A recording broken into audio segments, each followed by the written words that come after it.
9 people? That's a lot. It feels like a whole baseball team. When I was young, I always dreamed of having a cute house with a white dog, just like in storybooks. But real life isn't always so nice. I finally got my own house, but when I came back from work, it was full of people, like a dormitory. I'm not happy about it. My name's Mary, and I'm 32 years old. I work in an office. I've been really focused on my job, but lately all my friends have been getting married one after another. Buying wedding gifts has been expensive. I started feeling like I needed to find someone too, so I started going on dates. Mary, when are you going to give me grandkids? Every time I went home, my dad David would ask this, and it made me really uncomfortable. So, I started visiting less. My mom died when I was young, so I grew up with my dad, my brother, and my grandparents. My brother got married early and lives near our old home. He has 2 daughters, my cute nieces. I already have nieces at my brother's. Isn't that enough? But we always argued about it. Then my dad got in a car accident. When I reached the hospital, he was in bad shape. He passed away quietly while my brother's family and I were there. Dad, I wanted you to meet someone. I had a boyfriend introduced by a friend. He just proposed and we decided to marry. He liked to show off a bit, but he was kind. His name was Richard. Now that both my parents are gone and my brother has his own family, it does feel lonely, doesn't it? I said softly while petting my cat Lucy, just back from the funeral. Mary, you're not alone. You're part of my family now, Richard said, holding my hand gently. He was worried about me and came to check on how I was doing. Let's make a happy home together, I thought. Maybe I could find simple happiness. Little did I know what was coming. Welcome. It's a bit crowded though. I went to Richard's family home for a meeting. Patricia, his mom, was lively and straightforward. I felt a bit nervous walking in, thinking it would just be his parents, but there were lots of people, in-laws, step-grandparents, Richard's brother Charles, his wife Sarah, and their kids Thomas and John. Nice to meet you. That's a big group. The house, built by Richard's dad James, was a bit old and worn, but the family was so welcoming, it calmed my nerves. On the way home in the car, I mentioned how many people there were. Christmas or Thanksgiving must be quite something, I said to Richard, who chuckled in response. It really is crowded. I can't believe they live like this every day. I was genuinely surprised to hear this. Richard's family home was never big, and I thought it was just for gatherings. 8 people in that house, wow, Richard said. Originally, it was just his in-laws and step-grandparents. But then Charles, who couldn't keep a job, moved in with Sarah and their kids without asking. Charles will probably move out once he finds a job, Richard said, laughing. Back then, I thought Richard's family just had some challenges. After we got married, Richard and I, along with our cat Lucy, lived a peaceful life without kids yet. Richard helped around the house, and Lucy liked us. Charles and his family still lived in that crowded house. The walls were covered in children's drawings, and Patricia laughed, saying she stopped trying to clean them long ago. Sarah, Charles's wife, always looked tired. She was older than Charles and close to my age, so we became friends quickly. Hey Sarah, hurry up. Mary, don't just stand there. We're out of beer. Whenever I visited, it felt like Sarah and I were the only ones not sitting down. We were always busy, and I wondered if this was our fate. But the idea of Sarah doing this every day was scary. Sarah worked full-time to make up for Charles, who didn't work much. I was hesitant, but I finally asked, have you thought about leaving him? I've thought about it. It's tough. But we have kids, and he used to be kind, Sarah replied. I couldn't see any good in Charles, but I guess they had their reasons. That's what I thought. Around this time, Richard suggested, how about we build our own house? I was surprised but happy. I've always dreamed of living in a cute house like in storybooks with a white dog in the yard. I had never told anyone, but when I told Richard, he said, that sounds great. We spent our free time visiting model homes, choosing a builder, and a year later, our dream home was ready. We need to keep up with the mortgage, Richard said. Definitely, I replied with a smile. On the first weekend in our new home, Richard's family came over for a housewarming party. Here, Joseph, give them the gift. We're coming in. Oh, what a nice house. Patricia seemed really happy, like it was her own place. I smiled politely. Look, it's a party. Then Joseph handed me 2 cans of beer, like he just bought them. Charles wandered around and found our bedroom, saying, this bed is so comfy. He jumped on it, and the kids joined in, getting excited. Look, there's a cat. They ran around chasing our cat, Lucy. Lucy is friendly, but she's never met so many people at once, so she got scared and hid in the back of the room. Poor Lucy. I looked at Charles and Richard, who were already busy with the party. Mary, Patricia wants appetizers soon. Can I use your kitchen? And sorry about scaring Lucy, Sarah said, feeling bad.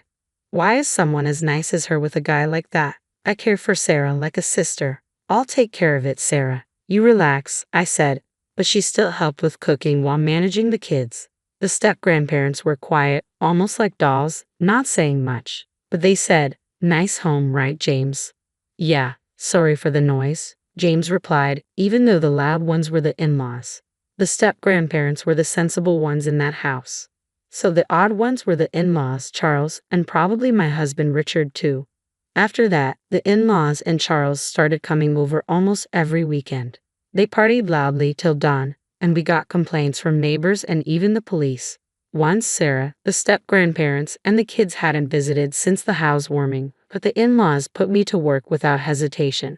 I was really stressed out. Richard also started showing his true colors. Once, when I had a cold and asked him to pick up dinner, he came back with hamburgers. "I can't eat this right now," I said, feeling weak. Instead of getting mad, Richard said, "You need to eat to get better, Mary." What if I had the energy to eat that? I wouldn't have asked for help, I thought to myself. Once, when Richard was sick, I sarcastically asked if he wanted a hamburger. He got upset and said, "No, that's ridiculous." In short, this family was selfish and lacked empathy. They were in for a wake-up call. Enjoy your freedom while you can. You'll get what you deserve, I thought with a wicked smirk. A few days later, I had a business trip planned. "I'm off," I said happily to Richard on the morning of my departure. "Is your trip today?" "Sarah's also away on business," Richard said. "Really? I didn't know. What a coincidence," I replied. "Mom said they'd be in trouble without someone to take care of the house." Richard laughed mockingly, making me think he was being mean. I was busy during my trip. Days went by quickly, and before I knew it, a lot of time had passed. A big typhoon hit, and I contacted Richard. "We're okay, but the family home had some serious leaks," he said. I understood, thinking about their old house. The day I came back home arrived. As I walked from the bus stop, I heard loud laughter in the neighborhood. "Is someone having a barbecue? It's so loud. The neighbors will complain." "Wait, what?" I was shocked. The noise was definitely coming from my house. As I cautiously opened the door, I found bags in the entrance and graffiti on the walls. I was stunned. "Hey, Mary, welcome back," a drunk Richard said. Frustrated, I went to the living room and found drunk in-laws and Charles while Sarah made food in the kitchen. The step-grandparents were quiet, and the kids were drawing on the walls. There was also a woman I didn't know. Overwhelmed, I tried to stay calm. "What's going on?" I asked Richard. "Didn't I tell you? The family home had leaks, so they're staying here for a while," Richard said. "Who was away?" "The in-laws," Charles and Richard decided. "Why don't we live here?" Richard proudly suggested. Even with this explanation, I was stunned into silence. "It's okay. We're family. We have extra rooms." "No problem," the in-laws added, smiling. "Don't worry, Mary. The walls got a bit dirty, but it's just kid stuff," Charles said casually. "And who is that woman?" I asked about the woman on the sofa, playing with her phone. "Oh, that's Karen, a friend of me and Sarah," Richard explained. "Yes, that's right," she said with a smile. This girl Karen was kicked out by her parents, and Richard said she could stay. "Thanks in advance," Karen replied, leaving me utterly confused. In our not-so-big living room, there were 9 adults and 2 children.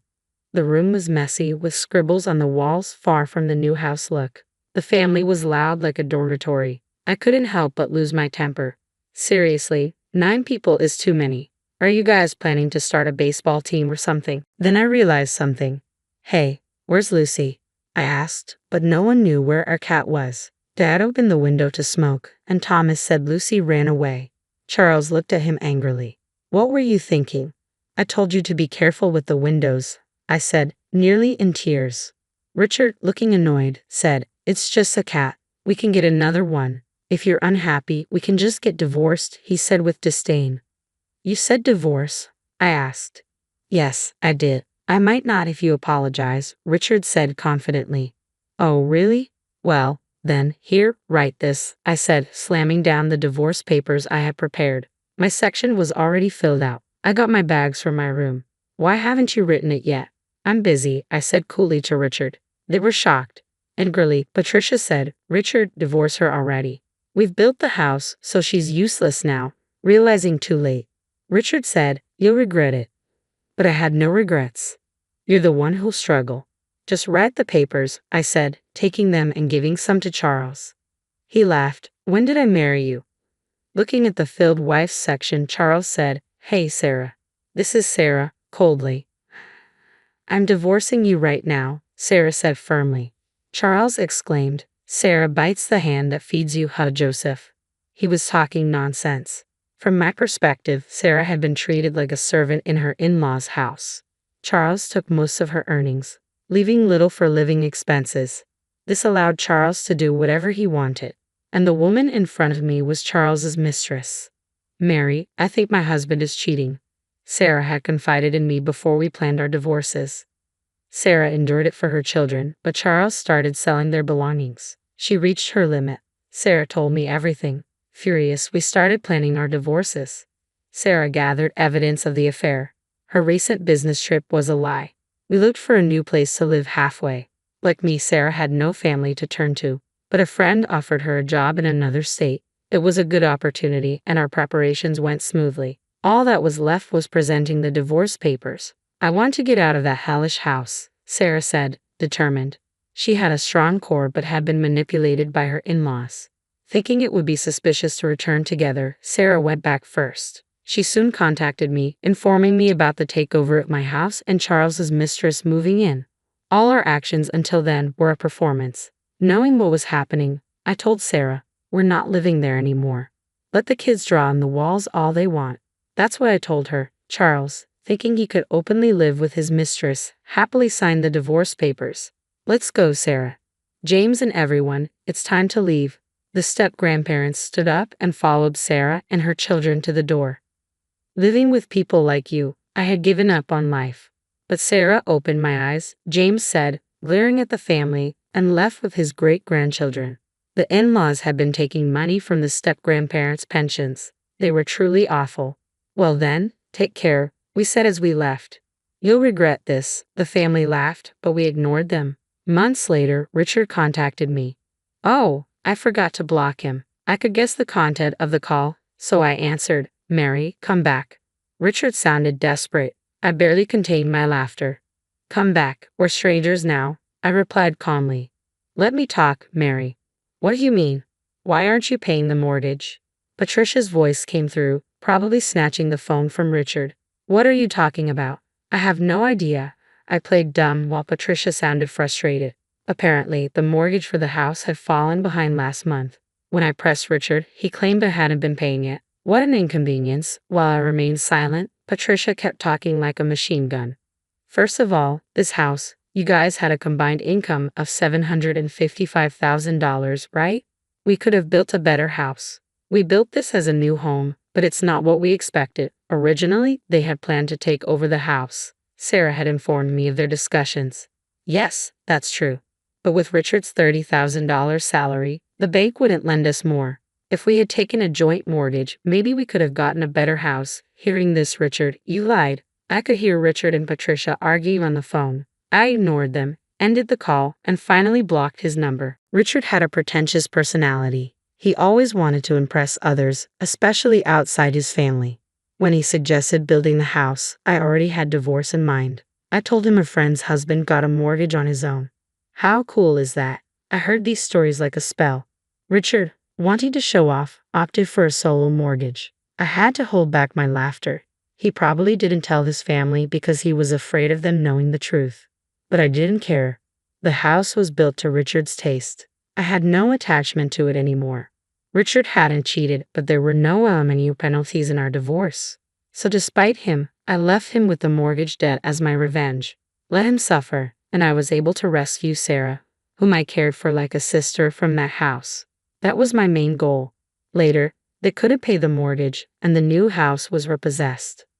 But it was a mess inside, with scribbles everywhere and walls yellowed by cigarette smoke from Charles and his mistress. It didn't look like a recently built house. Richard had to rent a cheap apartment, and Joseph and Patricia ended up moving in with him. They'll probably never leave him alone like parasites. I don't care. They're strangers to me now. The only good thing about my former in-laws was that the children weren't affected. Otherwise, they were the worst. Sarah, as Charles' ex-wife, successfully claimed alimony through a lawyer. She had to borrow money but managed to pay it off. I'm glad for her. Charles and his mistress became outcasts in their community and are now missing. They haven't repaid their debts, confirming how awful they are. Sarah is happily working at her friend's place. Her kids are doing well too. I hope they find happiness this time. James and Barbara seem brighter now, like a weight has been lifted. They sold the old family home and are enjoying their retirement in a distant place with their savings. That's great news. As for me, I've requested a transfer to a local office. I was reunited with Lucy, my cat, thanks to social media. Someone in the neighborhood had found and taken care of her. It's good she's friendly now. I live alone in my late father's house with my brother's approval. I'm saving to build my dream house, and someday I hope to introduce someone special at my father's grave. Today, I'm working hard towards that goal. The trust fund was supposed to be my ticket to freedom. Instead, I watched it vanish into a sea of white tulle and overpriced flower arrangements at my cousin's wedding. I'm Caitlin, and this is how my family's betrayal became the catalyst for my revenge. You can't be serious. My voice trembled as I stared at my mother across our kitchen island. The marble countertop felt cold under my palms, grounding me in a moment that seemed surreal. "Sweetie, you have to understand," Mum said, fidgeting with her coffee mug. "Madeline's wedding is in 3 weeks, and Uncle Zach lost everything in that bad investment. We couldn't let her cancel." "So you decided to cancel my future instead?" The words came out sharp enough to make her flinch. "That money was for my business startup. Grandpa left it specifically for me." "It's just money, Caitlin. Family comes first." I laughed, but there was no humour in it. "Family comes first? Then why am I always last?" The sound of the front door opening interrupted us. Madeline waltzed in, wedding binder in hand, her perfectly manicured nails clutching a stack of fabric swatches. Her face lit up when she saw me. "Caitlin, perfect timing. I need your opinion on the table linens for the reception." My stomach churned. She had no idea she was planning her dream wedding with my dreams. "Did you tell her?" I asked Mom, my voice eerily calm. Mum's face paled. "Madeline, sweetheart, maybe we should—" "Tell me what?" Madeline's smile faltered. "That your fancy wedding is being funded by my trust fund, the money Grandpa left me to start my business." I watched the colour drain from her face. "Surprise!" "What?" "No, Dad said he took care of everything." Madeline's voice trailed off as realisation dawned. "Well, Uncle Zach certainly took care of it, with my money." The wedding binder slipped from Madeline's hands, scattering papers across the floor. "I had no idea, I swear. Caitlin, I would never— Save it." I pushed away from the counter. "I need some air." I grabbed my keys and headed for the door, but Mom caught my arm. "Please, let's talk about this. We can figure something out." I yanked my arm free. "Figure what out? How to magically replace $60,000, or how to undo the fact that my own mother went behind my back to raid my trust fund?" "You're being dramatic," she said, her tone shifting to that patronising voice she used when she thought I was overreacting. "Sometimes we have to make sacrifices for family. Funny how I'm the only one making sacrifices around here." My sister Scarlett appeared at the top of the stairs, probably drawn by our raised voices. "What's going on?" "Ask Mom," I spat. "She's great at explaining how family works." I stormed out to my car, ignoring their calls. My phone buzzed repeatedly as I drove, but I didn't need to look to know it was them. Probably trying to justify their betrayal with more family-first nonsense. 3 hours later, I sat in my apartment with my laptop open, staring at a confirmation email for a one-way ticket to Seattle. My hands shook as I packed my essentials into 2 suitcases, leaving behind everything that reminded me of them. A soft knock at my door made me freeze. "Go away, Mom." "It's Hugh." I hesitated before opening the door. My cousin Hugh, Madeline's brother, stood there looking uncomfortable. "I heard what happened." "Come to defend your sister?" He shook his head. "What they did was wrong. Dad should have never asked for your money, and Aunt Solstice should have never agreed. But they did. I turned back to my packing. Where are you going? Away, far away from this mess. Hugh was quiet for a moment. Will you come to the wedding? I zipped my suitcase with more force than necessary. Would you, if you were me? He didn't answer, which was answer enough. The next morning, I stood at the airport gate, my entire life condensed into 2 bags and a carry-on. My phone showed 15 missed calls and twice as many messages. I deleted them all without reading them. As I settled into my seat on the plane, I made myself a promise. I would build something better than any business I could have started with that trust fund. And when I did, when they saw what I achieved on my own, they'd realise exactly what they threw away. The plane took off, and I watched my hometown disappear beneath the clouds. Sometimes the best revenge isn't about getting even, it's about getting ahead. And that's exactly what I intended to do. Seattle greeted me with its signature rain and a cramped Airbnb that smelled faintly of someone else's cooking. After 3 weeks of job hunting, countless interviews, and living off instant ramen, I was starting to question my impulsive decision to leave. My phone buzzed with another text from Scarlett. Mum's a mess. Please just call her. I typed back, still busy settling in, talk later. The same response I'd been giving for weeks. The coffee shop, where I'd been camping out to use their Wi-Fi, had become my second home. That's where everything changed. You've been here every day this week, the barista said, sliding my usual Americano across the counter.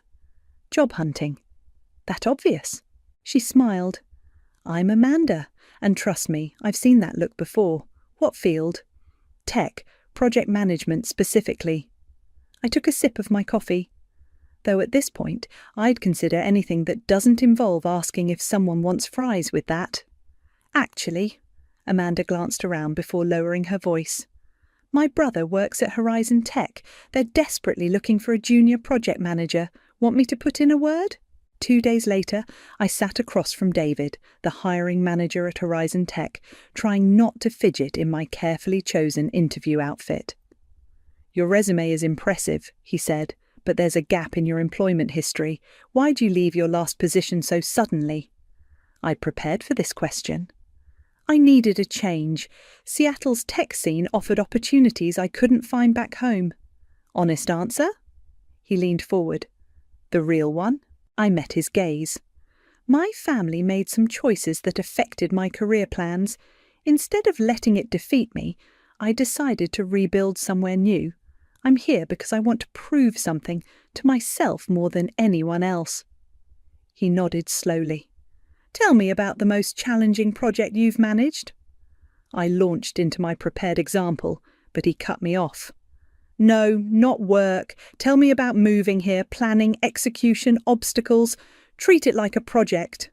For the next 20 minutes, I broke down my cross-country move like a case study. Resources, timeline, risk management, contingency plans. David's expression remained neutral until I finished.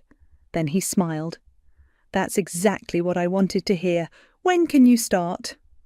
Walking out of Horizon Tech with a job offer, I felt lighter than I had in weeks. My phone buzzed again, this time with a text from Madeline. The wedding's in 2 days. There's still time to come. Please? I deleted it without responding and called my new landlord instead. The apartment I'd viewed yesterday wasn't perfect, but it was within walking distance of Horizon Tech, and more importantly, it was mine. 3 days into my new job, I was drowning in documentation and loving every minute of it. My desk neighbour, Rachel, became my unofficial mentor. You're catching on fast, she said, peering over my shoulder at my project timeline.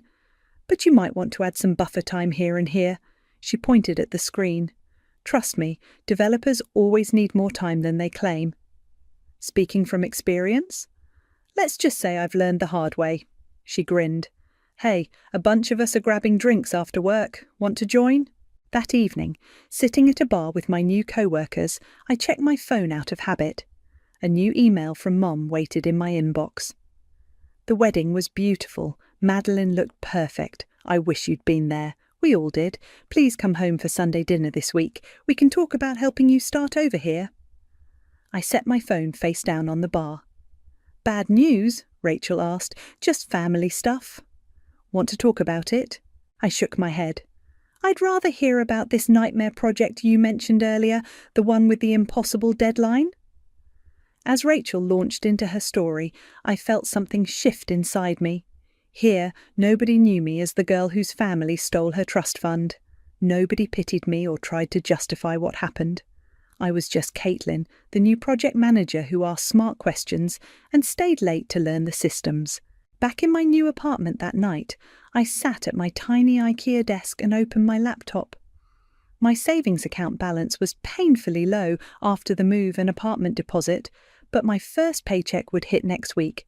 I created a new spreadsheet and titled it Success Plan. Under it, I typed my first goal, prove them all wrong. The wedding was over. My cousin had gotten her perfect day with my money. But sitting there, planning my future in a city where nobody knew my past, I realized something important. Sometimes the best opportunities come disguised as betrayals. I closed my laptop and smiled. This was just the beginning. 6 months flew by in a blur of deadlines, late nights, and increasingly impressive project deliverables. I just finished presenting my latest success to the executive team when David called me into his office. "Close the door, Caitlin," he gestured to the chair across from his desk. "Do you know why you're here?" My heart raced. The Thompson account. 3 months ago, that account was hemorrhaging money. Today, they're our biggest success story. He slid a folder across his desk. "Which is why I'm recommending you for senior project manager." I stared at the folder. "But that position usually requires 5 years of experience. Yeah, but you've accomplished more in 6 months than most people do in 3 years. He leaned back. "The promotion comes with a substantial raise. Think you can handle it?" I thought about the trust fund, about how my family had thought I couldn't handle running my own business. When do I start? Later that evening, my phone lit up with Scarlett's face. Unlike the rest of the family, I still answered her calls. "You'll never believe what happened," she said, her voice tight with excitement. "What's up?" "I'm engaged. Jake proposed last night and—" She paused. "And I want you to be my maid of honor." The irony wasn't lost on me. "Scarlett, before you say no, hear me out. This isn't like Madeline's wedding. Jake and I are paying for everything ourselves. We're keeping it small, intimate." She took a breath. "And I miss you, Kate. We all do." "I got promoted today," I said instead of addressing the wedding. "Senior project manager." "That's amazing. Mum will be so—" "Don't tell her," I cut in, "or anyone else." Silence filled the line. "They feel terrible, you know, especially after what happened with Uncle Zach's business." "What happened?" "You haven't heard? The whole thing collapsed. They're selling their house. Madeline and her husband moved back in with Uncle Zach and Aunt Diana." I let that sink in. Karma had a weird sense of humour. "Caitlin?" Rachel stuck her head into my office. "Client call in 5 minutes. "I have to go," I told Scarlett. "About the wedding. Let me think about it." The next morning, I arrived early to find David waiting by my office. "Remember that impossible project I mentioned yesterday?" He didn't wait for my response. "It just became more impossible. Client wants to move the deadline up by 6 weeks. I smiled. "Give me an hour to revise the timeline." "That's why you're the best." He turned to leave, then paused. "Oh, and your new salary takes effect immediately." I pulled up my banking app during lunch. The numbers made me blink twice. My new monthly salary was more than what remained of my trust fund would have been. Rachel dropped into the chair across from my desk with 2 coffees. "Celebrating the promotion?" "Something like that." I closed the app. "My sister just got engaged." "That's great. When's the wedding?" "I don't know if I'm going." Rachel raised an eyebrow. "Family drama?" "You could say that." I took a sip of coffee. The last wedding I was supposed to attend didn't end well. "Want to talk about it?" For the first time since arriving in Seattle, I did. I told her everything. The trust fund, the betrayal, my escape. Damn, she said when I finished. No wonder you work like you have something to prove. Is it that obvious? Only to someone who recognizes the signs. She smiled. I did the same thing after my divorce, threw myself into work, avoided anything that reminded me of my ex. It worked until it didn't. What do you mean? At some point you have to decide if you're working this hard for yourself or to prove them wrong. One drives you forward, the other just keeps you angry. Before I could respond, my phone buzzed. A text from an unknown number. Hey, it's Hugh. Got your number from Scarlett. We need to talk about the family. It's important. I showed Rachel the message. Looks like the universe is trying to tell you something, she said. Yeah, that karma's real. I put my phone away. The family that took my trust fund is in financial trouble. Poetic, right? Rachel stood, gathering her empty coffee cup. Just remember, revenge might feel good for a moment, but it doesn't pay your bills or make you happy. Your success here? She gestured around my office. That's all you. Don't let them take credit for that, even as motivation. As she left, I looked at Hugh's message again. 6 months ago, I'd fled with nothing but determination and spite. Now I had everything I'd wanted: respect, success, independence. And soon I'd have something even better, the chance to say no when they needed my help. The call from Uncle Zach came on a rainy Tuesday evening, just as I was leaving the office. Caitlin? His voice sounded older, more strained than I remembered. Do you have a minute? I sat back down at my desk. I'm surprised you still have my number. Look, I know I'm probably the last person you want to hear from. He cleared his throat. But we need your help. We? The family. Things haven't been good since you left. I laughed softly. And whose fault is that? Mine. The admission caught me off guard. I made a terrible mistake with your trust fund, and then I made an even worse one with our family business. I heard about that. I kept my voice neutral. Scarlett mentioned you're selling the house. We have to. The bank's foreclosing next month. A pause. Madeline and Tom moved back in. They couldn't afford their rent after everything. That must be awkward, I said, thinking of their lavish wedding. All those expensive wedding gifts crammed into your guest room. He ignored the jab. We need a loan, Caitlin, just enough to keep the house until I can sort things out. How much? 50,000. I nearly dropped my phone. That's less than what you took from me. I know, his voice cracked. And I'll spend the rest of my life making it up to you, but right now, we're desperate. Rachel appeared in my doorway, coat in hand. She mouthed, dinner, but I shook my head. Why me? I asked. Why not ask Mom? Solstice. He sighed. She's not in a position to help. None of us are. But Scarlett mentioned you got a good job in Seattle. Of course she did. I'll think about it. Please, Caitlin, we can set up a payment plan. I said I'll think about it. I hung up before he could respond. Rachel was still waiting. Everything okay? Remember when we talked about karma? I grabbed my coat. Let's get dinner. I need advice. Over Thai food, I told her about the call. She listened without interrupting, using her chopsticks to push rice around her plate. So, she said finally, what are you going to do? Part of me wants to tell them to figure it out themselves. I stabbed at my pad thai. Like I had to. And the other part? Wants to help, then hates myself for wanting to help. My phone buzzed. A text from Madeline. Uncle Zach told me he called you. I know I have no right to ask for anything, but please help us. I'm pregnant, Caitlin. I can't raise a baby in a motel. Wow, Rachel said, reading over my shoulder. They're really pulling out all the stops. You think she's lying? Does it matter? Either way, it's manipulation. I pushed my food away. What would you do? I'd invite them to visit. She held up a hand when I started to protest. Hear me out. Right now, they're imagining you in some entry-level job, barely getting by. They're asking for help because they don't know you don't need them anymore. Show them. You want me to rub my success in their faces? I want you to make an informed decision. See them face to face.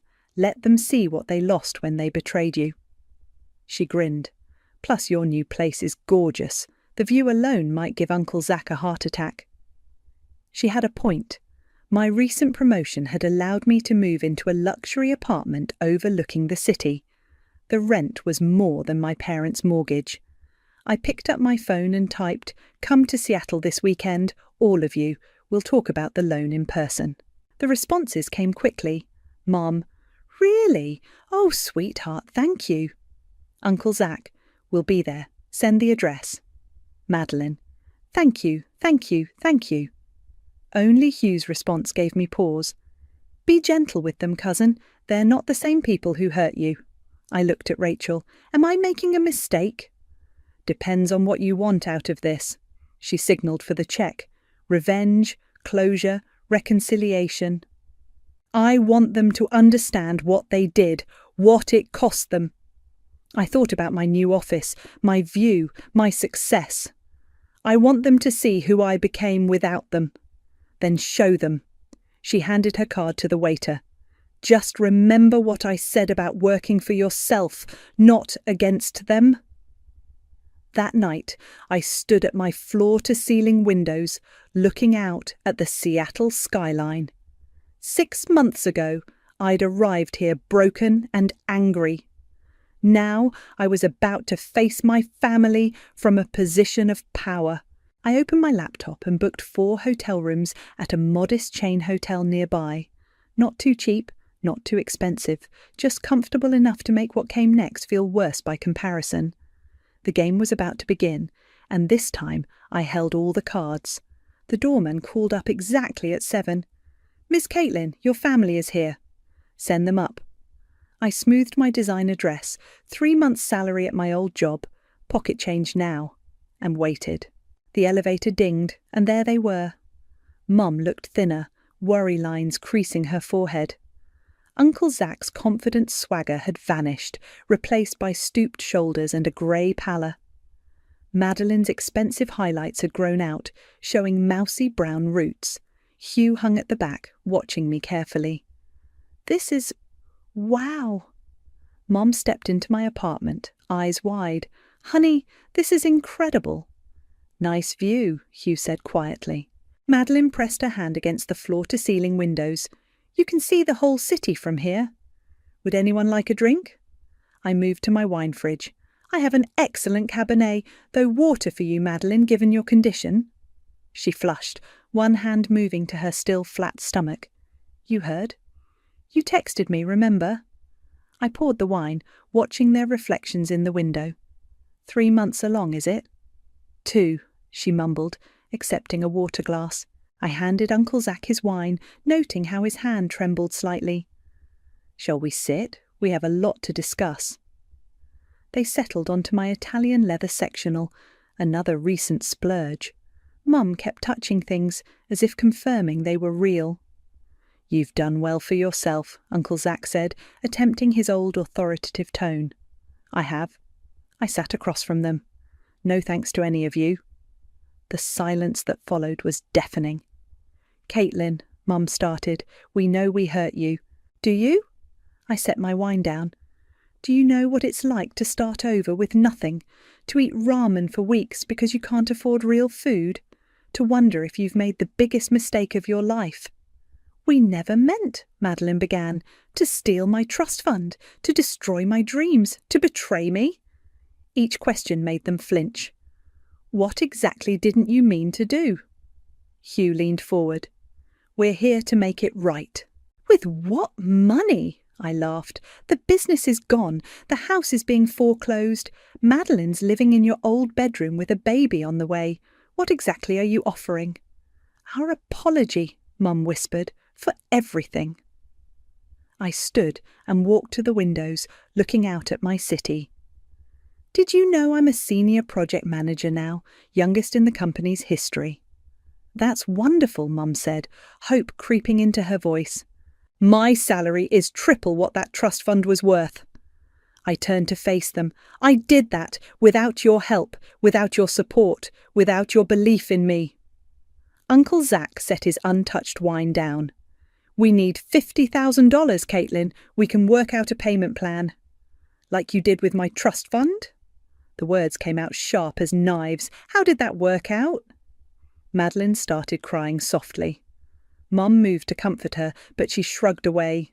"No, Mom, Caitlin's right." Madeline wiped her eyes. "We took everything from her, and now we're here asking for more." "Because you have nowhere else to go," I finished for her. Hugh stood up. "Look at them, Caitlin. Really look. Is this what you wanted? To see them broken?" "Sit down, Hugh." My voice was ice. "You don't get to play moral compass now. Where was your conscience when they took my money?"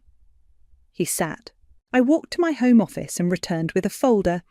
"Inside is a contract. I'll loan you the $50,000. Hope bloomed on their faces. "But," I continued, "there are conditions. First, I want the loan repaid with interest. Second, I want a formal acknowledgement of what you did with my trust fund, notarized and legally binding. Third," I met each of their eyes, "I want you to understand that this doesn't make us even. This makes you indebted to me." Uncle Zack reached for the folder with shaking hands. "Whatever you want, we'll sign anything." "Dad," Hugh warned, but Zack waved him off. "No, she's right. We deserve this." I watched them read through the contract, heads bowed like penitents at confession. Mum's hands trembled as she signed. Madeline couldn't meet my eyes as she added her signature. Uncle Zack's scrawl was barely legible. Hugh read it last, his jaw tight. "This is brutal, Caitlin." "This is business." I collected the signed contracts. "I'll have my lawyer review these and transfer the money tomorrow. You can let yourselves out." "That's it?" Mum stood. "We came all this way for a contract signing?" I moved to the door and opened it. "You came all this way because you needed something from me. Now you have it. Good night." They filed out one by one. Hugh paused in the doorway. "Was it worth it, making them grovel?" I thought about Rachel's words about working for yourself versus against others. "Ask me tomorrow," I said, and closed the door. I couldn't sleep that night. At 3 a.m, I found myself at an all-night diner, stirring cream into mediocre coffee when Scarlett called. "They told me what happened," she said without preamble. "The contract, the conditions, all of it. And I don't recognize you anymore." Her voice cracked. The sister I knew wouldn't humiliate her family like this. The family I knew wouldn't steal my future. I watched the cream create patterns in my coffee. "How's the wedding planning going?" "Don't change the subject. Mum's devastated." "Mum's devastated?" I laughed bitterly. Where was her devastation when she signed away my trust fund? A waitress appeared with a slice of pie I hadn't ordered. "On the house, honey. You look like you need it." I waited until she left before continuing. "They came to me for money, Scarlett, not to make amends, not to rebuild our relationship, for money. Because they're desperate. Uncle Zack's business failing wasn't their fault." "No, but stealing my trust fund was." I pushed the pie around my plate. "You know what the worst part is? They still don't get it. Even now, they think this is about the money." "Isn't it?" "No." I set my fork down. "It's about trust, about family, about believing in me enough to let me follow my dreams instead of sacrificing them for Madeline's perfect wedding." Silence filled the line. "I'm still waiting for you to answer about being my maid of honour," Scarlett said finally. "Are you going to pay for my dress with my trust fund too?" "That's not fair." "None of this is fair." Several heads turned at my outburst. I lowered my voice. "You stood by and watched them take everything from me. You didn't say a word." "I was scared," she whispered. "I didn't want to choose sides. But you did choose. Your silence was a choice." The diner door chimed. Hugh walked in, spotted me and headed straight for my booth. "I have to go," I told Scarlett. "Your wedding will be beautiful, just like Madeline's was." I hung up as Hugh sat down. "How did you find me?" I asked. "Followed you. I had a feeling you wouldn't be sleeping." He ordered coffee when the waitress came by. "Want to talk about what happened up there?" "Not particularly." "Tough?"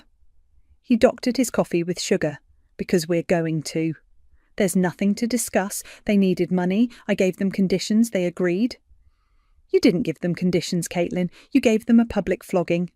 I pushed my plate away. They deserved it. Maybe.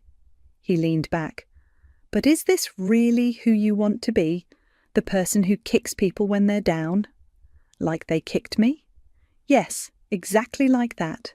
His eyes met mine. You're becoming what hurt you, and you're too smart not to see it. The waitress refilled our coffees without asking. Outside, the sky was beginning to lighten. Did you know, Hugh continued, that Madeline tried to cancel the wedding when she found out about the trust fund? Mum and Dad talked her out of it, said it was too late, deposits were paid, it would shame the family. Why are you telling me this? Because you need to understand something. What they did to you was wrong. Unforgivable even, but this revenge you're pursuing, it's not hurting them as much as it's hurting you. I thought about my beautiful apartment, empty except for expensive furniture, about my impressive job title that I couldn't share with my family, about the satisfaction I'd felt watching them squirm and how hollow it felt now. I worked so hard, I said quietly. Everything I have, I earned myself. I know. Hugh reached across the table and squeezed my hand. And that's amazing. But you did it for the wrong reasons. You did it to prove them wrong instead of proving yourself right. What's the difference? Look at yourself. Really look. Are you happy, Caitlin, or are you just successful? The question hit harder than I expected. Before I could answer, my phone buzzed with a text from Madeline. I know you hate me, but this baby... I want them to know their aunt, to know the strong, amazing person you are, not the angry one we saw tonight. Please don't let what we did destroy who you really are. Hugh watched me read it. She means it, you know. It's not that simple. It never is. He stood and dropped money on the table for our coffee. But at some point you have to decide, do you want to keep punishing them, or do you want to start healing? He left me sitting there, watching the sunrise through the diner's grimy windows, wondering when revenge had started feeling less like victory and more like chains. I found my family in the hotel lobby the next morning. They looked up as I approached, faces a mix of hope and apprehension. We need to talk, I said, dropping into an armchair across from them, about last night, about everything. Mum straightened. The contract. Forget the contract. I pulled it from my bag and tore it in half. This isn't about money anymore. Madeline's hand went to her stomach, a gesture I was starting to recognise. What is it about then? Truth. I looked at each of them. I want you to tell me why, not excuses, not justifications, why you really did it. Uncle Zach spoke first. I was desperate. The business was failing, and Madeline's wedding. I convinced myself it was temporary, that I'd pay it back before you ever knew. But you didn't. No. He looked down, and when you found out, I was too ashamed to face it. Mum? She twisted her wedding ring, a nervous habit I remembered from childhood. I thought I was protecting the family, keeping peace. I told myself you were young, that you'd have other opportunities. Her voice cracked. I was wrong, so terribly wrong. Madeline? My cousin wiped tears from her cheeks. I was selfish. When Dad said he'd handle the costs, I didn't ask questions. I didn't want to know. And then when I found out... She met my eyes. I should have cancelled everything. Instead, I let them convince me it was too late. It's never too late to do the right thing, I said quietly. Hugh, who'd been silent until now, leaned forward. Your turn, Caitlin. Tell them the truth about Seattle. They all looked at me expectantly. When I left, I was broken. The words came slowly, not because of the money, but because my family, the people I trusted most, didn't believe in me enough to let me follow my dreams. That's not true, Mum protested, isn't it? You took my trust fund because you didn't think my business would succeed, because Madeline's wedding was more important than my future. No one spoke. So I came here angry, determined to prove you wrong, and I did. I gestured around us. I built everything you saw last night from nothing, but you know what? It feels empty. Because you did it for revenge, Hugh said softly. Because I did it for revenge, I agreed. And now I have everything I thought I wanted, except the one thing that mattered most. What's that? Madeline asked. Family. The word hung in the air. Real family, the kind that believes in each other, supports each other, doesn't betray each other. Uncle Zack stood abruptly. I'll sell my car. It's not much, but it's a start. Sit down. I waited until he did. I'm not finished. Mum reached for my hand, but I pulled back. What you did was wrong. Not just taking the money, but the way you did it. The lies, the justifications, the silence. I took a deep breath.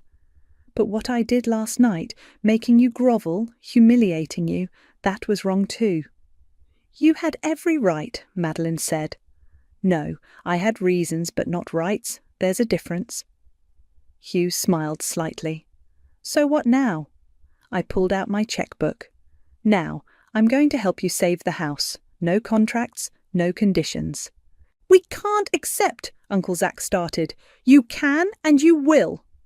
I wrote the check. Because that's what family does, but this time we do it right, with honesty, with respect, and with trust that needs to be rebuilt on both sides. Madeline burst into tears. Mum wasn't far behind. There are conditions, I added, holding the check just out of reach. Not legal ones, but important ones. They waited. First, we start therapy, family counselling, all of us. I looked at their surprised faces. Second, we talk about things. No more secrets, no more assumptions about what's best for everyone. And third, I turned to Madeline. I want to be part of my niece or nephew's life, really part of it. She launched herself at me, hugging me awkwardly around her barely there bump. Done, all of it, done. Mum joined the hug, then Uncle Zack. Hugh stood back, watching with satisfaction. One more thing, I said when they finally let go. I turned to Scarlett, who'd been quietly watching from the hotel entrance. Yes. Yes. She stepped closer. Yes, I'll be your maid of honour, but I'm picking my own dress this time. She laughed through tears and joined our group hug. As we stood there, holding each other in that hotel lobby, I realised something. Revenge might feel good for a moment, but reconciliation, real, honest, hard-won reconciliation that feels good forever. So, Madeline sniffled, want to help me pick out baby names? For the first time in 6 months, my laugh was genuine. As long as you promise not to steal them. The morning sun streamed through my office windows as I reviewed the final payment notification from Uncle Zack. He'd insisted on repaying the loan, even though I'd told him it wasn't necessary. Small monthly transfers, never missing one, each with a note of gratitude attached. My phone buzzed with Madeline's latest ultrasound picture. It's a girl, the message read. Still voting for Caitlin as a name? Absolutely not, I texted back. One Caitlin in the family is enough. Rachel appeared in my doorway with coffee. Ready for the big presentation? Born ready, I gathered my materials.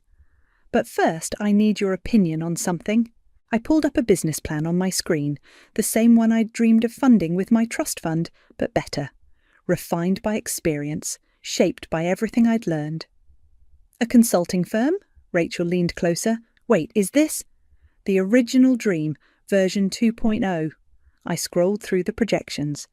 But this time I'm doing it right, building it alongside my job here, not rushing in blind. Have you shown your family? Family therapy session tonight. I closed the laptop. Thought I'd bring it up then. The session was held in a warm office with comfortable chairs arranged in a circle. Dr. Martinez had been working with us for 3 months, helping us navigate the rebuilding of trust. Caitlin, she said as we settled in, you wanted to share something today. I opened my laptop. Remember my original business plan? The reason for the trust fund? Mum tensed visibly. Uncle Zack looked at the floor. I'm starting it. I turned the screen so they could see. Not asking for money or support, just telling you, because that's what we do now. We share our dreams. It's amazing, Scarlett said, scanning the numbers. But can you manage this in your current job? That's the beauty of it. I'm not rushing this time, building slowly, learning from my mistakes and others. I looked at Uncle Zach. Actually, I could use your advice about what not to do. He looked up, surprised. You'd trust my business advice after everything? You failed. That doesn't erase 30 years of experience. I smiled slightly. Plus, who better to help me avoid pitfalls than someone who's fallen into them? Madeline shifted in her chair, one hand on her growing belly. I want to help too. My marketing degree might be useful. We could make it a family business, Mum suggested, then quickly added, only if you want, of course, no pressure. Actually, I took a deep breath. That's kind of what I was hoping for. Dr. Martinez leaned forward. This is a significant step, Caitlin. Are you sure you're ready to mix family and business again? No. I closed my laptop. But I'm ready to try. With boundaries this time. With contracts that protect everyone. With honest conversations when things get hard. And with a kick-ass business plan, Hugh added, grinning. After the session, we gathered at my apartment. Mum brought dinner, her famous lasagna that I'd missed more than I'd admitted. As we ate, the conversation flowed naturally between wedding plans, baby names, and business strategies. I have something for you, Uncle Zach said, pulling out an envelope. The final loan payment plus interest. I pushed it back. Keep it. Invest it in the new business instead. Caitlin, I mean it. I looked around the table. What happened with the trust fund? It broke us, but it also made us stronger, made me stronger. I needed to prove myself, and I did. Now I need to prove I can trust again. Madeline raised her water glass. To new beginnings? To family, I corrected, raising mine. The kind that learns from mistakes instead of hiding from them. Later, as they were leaving, Mum lingered behind. I'm proud of you, she said. Not for the success or the money. For this. She gestured around. For finding a way back to us. Even though I made it as difficult as possible. Especially then. She hugged me. Because you did it your way, on your terms. That's the daughter I raised. After they left, I stood at my windows, looking out at the city that had given me refuge when I needed it most. My phone buzzed with a text from Rachel. How'd it go? I typed back, better than revenge. On my desk, the business plan waited. But now it wasn't just my dream anymore. It was a bridge, connecting who I'd been with who I'd become, connecting my family's past mistakes with our future possibilities. The sun set over Seattle, painting the sky in colours of hope. Sometimes the best revenge isn't revenge at all. Sometimes it's finding the strength to build something new from the ashes of what was broken. And sometimes, if you're lucky, you build something better than you ever imagined possible.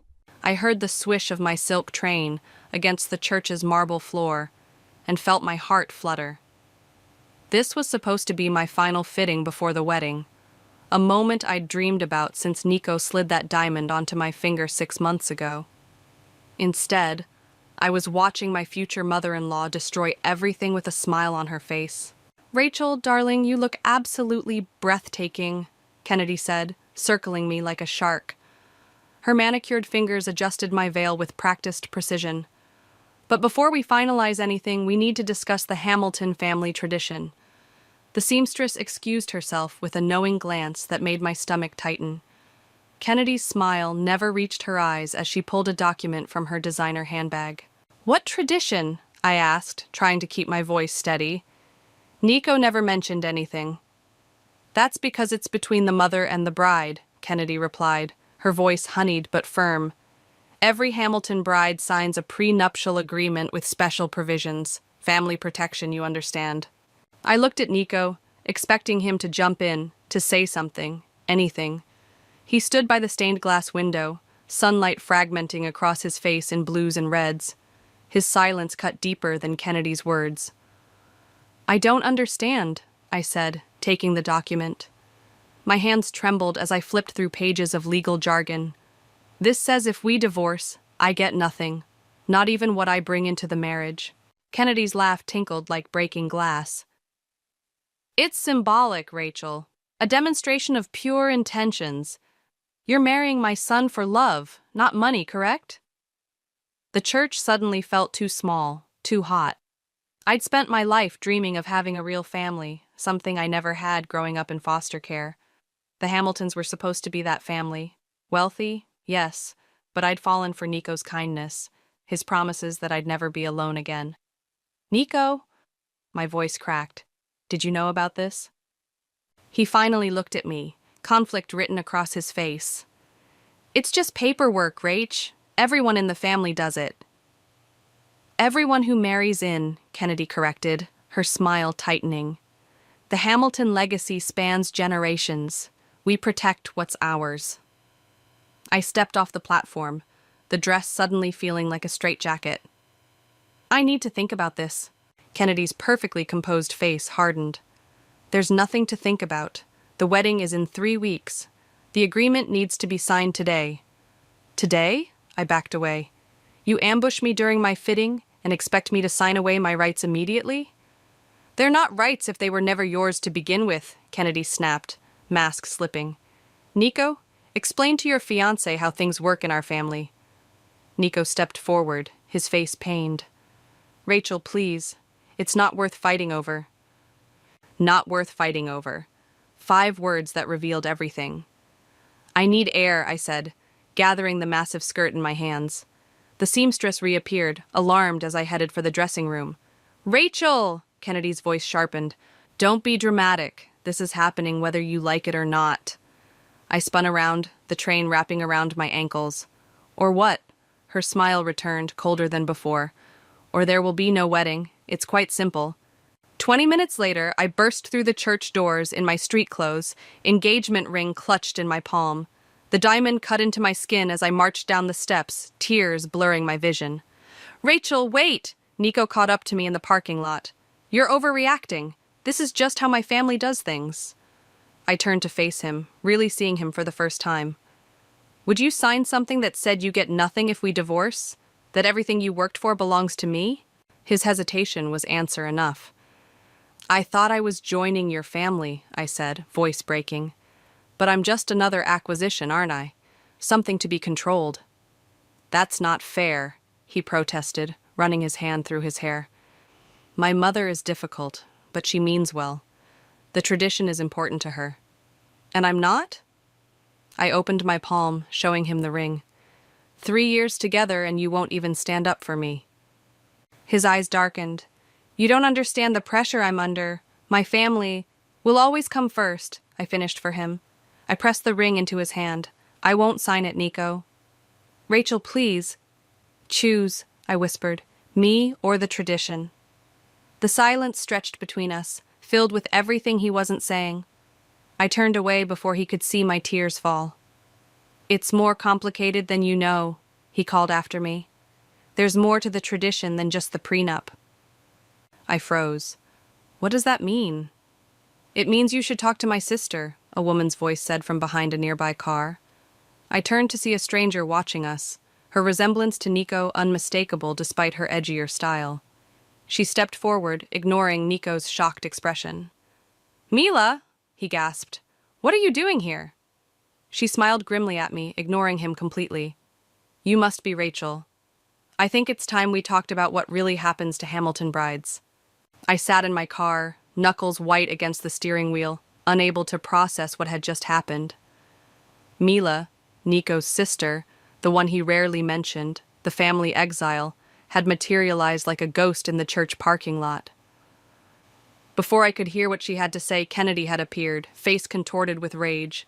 The screaming match that followed sent me fleeing to my car, mind reeling. The apartment felt hollow when I returned. Half-packed moving boxes mocked me from every corner, remnants of my plans to move into Nico's penthouse after the wedding. I kicked off my shoes and collapsed onto the couch, staring at the indentation on my palm where the ring had dug in. My phone buzzed relentlessly. Nico, Kennedy, Nico again. I silenced it and hurled it across the room. Some family, I whispered to the empty space. I'd spent my entire life craving what others took for granted. Parents who showed up, holiday dinners that didn't involve social workers, a place where I truly belonged. When Nico had introduced me to the Hamiltons with their sprawling estate and Sunday brunches, I thought I'd finally found my missing piece. What a joke. The buzzer rang, startling me from my thoughts. I dragged myself to the intercom. "Rachel, it's Camilla. Let me in before I drop all this wine and ice cream." I buzzed her up, grateful for the one constant in my life. Camilla had been my roommate in college, the sister I never had. She took one look at my face and set her supplies on the counter. "Oh, honey," she said, pulling me into a hug. "What happened?" The story poured out of me between sobs and gulps of Pinot Noir, the prenup ambush, Nico's betrayal, Kennedy's ultimatum, and Mila's cryptic warning. "There's more to the tradition than just the prenup," I repeated, the words still echoing in my head. "What the hell does that mean?" Camilla's eyes narrowed. "Nothing good. Rich families like that always have skeletons." She refilled my glass. "What do you know about this Mila person?" "Almost nothing. Nico mentioned once that she and Kennedy had a falling out years ago. She left the family business to become an artist or something. He doesn't talk about her." "And she just appeared out of nowhere at your dress fitting?" I nodded, the coincidence suddenly striking me as odd. How did she even know I'd be there? Exactly. Camilla grabbed my laptop. "Let's see what we can find on her." We spent the next hour digging through social media. Mila Hamilton existed only in fragments, an abandoned Instagram account from 3 years ago, a mention in an art gallery opening, nothing recent. "It's like she's deliberately staying off the grid," Camilla muttered. My phone buzzed again from across the room. I retrieved it, expecting another message from Nico, but the number was unknown. "This is Mila. We need to talk. Alone. Meet me tomorrow. 2 p.m. Sending location." "How did she get my number?" I showed Camilla the text. "Probably from Nico's phone at some point." Camilla frowned. "Are you going?" I have to know what she meant. "I don't like it. What if it's a trap? Kennedy could be using her to manipulate you." I laughed bitterly. "You didn't see them together. Kennedy looked ready to commit murder when she saw Mila." A knock at the door silenced us both. I peered through the peephole and my heart lurched. Nico. "Rachel, please," he called through the door. "Just talk to me." Camilla raised an eyebrow. I shook my head and pressed my forehead against the door.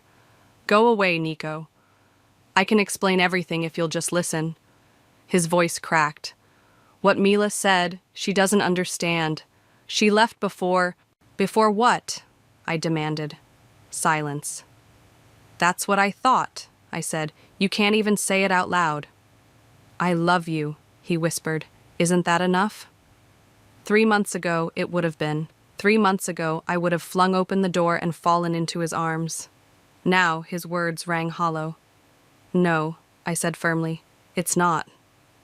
I heard him slide down against the door, his voice closer to the floor when he spoke again. "My mother is furious. She thinks you've been talking to Mila all along, that this whole scene was planned." "Of course she does," I muttered. Heaven forbid her precious tradition be questioned. "Rachel, please, if you'd just sign the agreement..." "Get out," I snapped, suddenly furious. "Get out or I'm calling building security." His footsteps eventually faded down the hallway. I turned to find Camilla watching me with a mixture of pride and concern. "You okay?" she asked. I wasn't, not even close. But something was hardening inside me, a resolve I hadn't felt before. "I need to know what I'm up against," I said. Later that night, after Camilla left, I sat cross-legged on my bed, staring at the wedding invitation sample on my nightstand. A knock at my door startled me. It was almost midnight.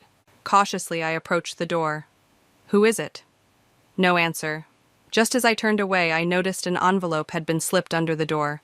Plain, unmarked. Inside was a yellowed newspaper clipping dated 15 years ago. The headline made my blood run cold. "Hamilton bride vanishes 3 days before wedding." Below it, a handwritten note. "The tradition has claimed others. Be careful who you trust." I didn't sleep. The newspaper clipping lay on my coffee table like a bomb while I paced, made coffee I didn't drink, and watched the sun rise through my blinds. The woman in the article, Vanessa, 24, engaged to Kennedy's brother-in-law, had disappeared 3 days before her wedding. The case was never solved. By 7 a.m., I'd made my decision. I showered, dressed in jeans and a sweater that made me feel armored, and grabbed my keys. I needed answers before meeting Mila, and I knew exactly where to start. The coffee shop was nearly empty when I arrived. Harlan sat in the back corner, exactly as described on his website: salt and pepper beard, worn leather jacket, eyes that missed nothing. I'd found him after an hour of searching for private investigators, drawn to the testimonials from women who'd uncovered painful truths with his help. "Rachel," he said, standing as I approached. No handshake offered, just a nod toward the chair across from him. "You sounded urgent on the phone." I slid the newspaper clipping across the table. "I need to know everything about this case." He studied it, expression unchanged. "This is 15 years old, and connected to the family I almost married into." I leaned forward. "There's something they're hiding, some tradition that goes beyond a predatory prenup. I need to know what happened to Vanessa." Harlan took a sip of his coffee. "What makes you think I can find what the police couldn't?" "Because you specialize in wealthy families burying their secrets." I met his gaze. "And because you've got personal history with the Hamiltons." That got a reaction, the slightest tightening around his eyes. "Your website doesn't mention it, but I did some digging. You worked security for them 20 years ago before becoming a PI. You know how they operate." He set down his cup. "Impressive homework. Why not go to the police with your suspicions?" "With what? A prenup? And a cryptic warning?" I shook my head. "I need evidence." "And if you don't like what you find?" The question hit harder than expected. Part of me still hoped there was an explanation, that Nico wasn't complicit in whatever darkness lurked in his family. "I need the truth," I said finally, "whatever it is." Harlan studied me for a long moment, then nodded. "My fee is—" "I know your fee. I'll pay it. Half up front," he said, taking out his phone. "I'll need everything you have on the Hamiltons. Photos, texts, access to social media, names of staff, especially long-term employees." I spent the next hour emptying my life with Nico onto Harlan's tablet. Photos from family gatherings, names of the housekeeper and gardener who'd always been kind to me, everything I could remember about Kennedy's friends and business associates. "What about Mila?" Harlan asked. "You mentioned she reached out." "I'm meeting her at 2. She says she knows about the tradition." He frowned. "I don't like that. It could be a setup." "I thought of that, but you should have seen Kennedy's face when she appeared. There's bad blood there, real bad blood. Still, public place, keep your phone on, and text me the address." He gathered his things. "I'll start digging today. And Rachel, watch yourself. People with money like theirs don't just protect it, they weaponize it." The cafe Mila chose was busy enough to feel safe but quiet enough for conversation. I spotted her immediately, dark hair cut in a sharp bob, Nico's eyes in a face unmarked by his perpetual need to please. She wore paint-splattered jeans and a leather jacket that had seen better days. "You came," she said as I sat down. "I wasn't sure you would." "Someone slipped a newspaper article under my door last night, about a missing Hamilton bride." I watched her face carefully. "Was that you?" She shook her head. "No, but I'm not surprised. There are people who've been waiting for someone like you, someone who might actually listen." "I'm listening." Mila glanced around before leaning forward. "The tradition isn't just a prenup. It's about control, complete control. The Hamilton women, my mother, my aunts, they believe marriage is about molding the perfect wife. The prenup is just the beginning." My stomach tightened. What does that mean? "It means once you're married, you belong to them. Your appearance, your schedule, who you talk to, where you go, all dictated by Kennedy. The family business always comes first. Always." "That's archaic, but hardly criminal," I said, though my voice wavered. "It gets worse." Mila's fingers tightened around her cup. "There's a ceremony before the wedding. They call it the cleansing. The bride is isolated for 3 days, subjected to—" She stopped, swallowing hard. "I've never gone through it, but I've seen what it does. Women go in with spirit and come out broken, compliant." The coffee turned bitter in my mouth. "And Nico? He knows about this?" Pain flashed across her face. My brother is a good person trapped in a toxic system. He's been conditioned his whole life to accept the family's ways. To him, it's normal. That's not an excuse, I said, anger rising. No, it's not.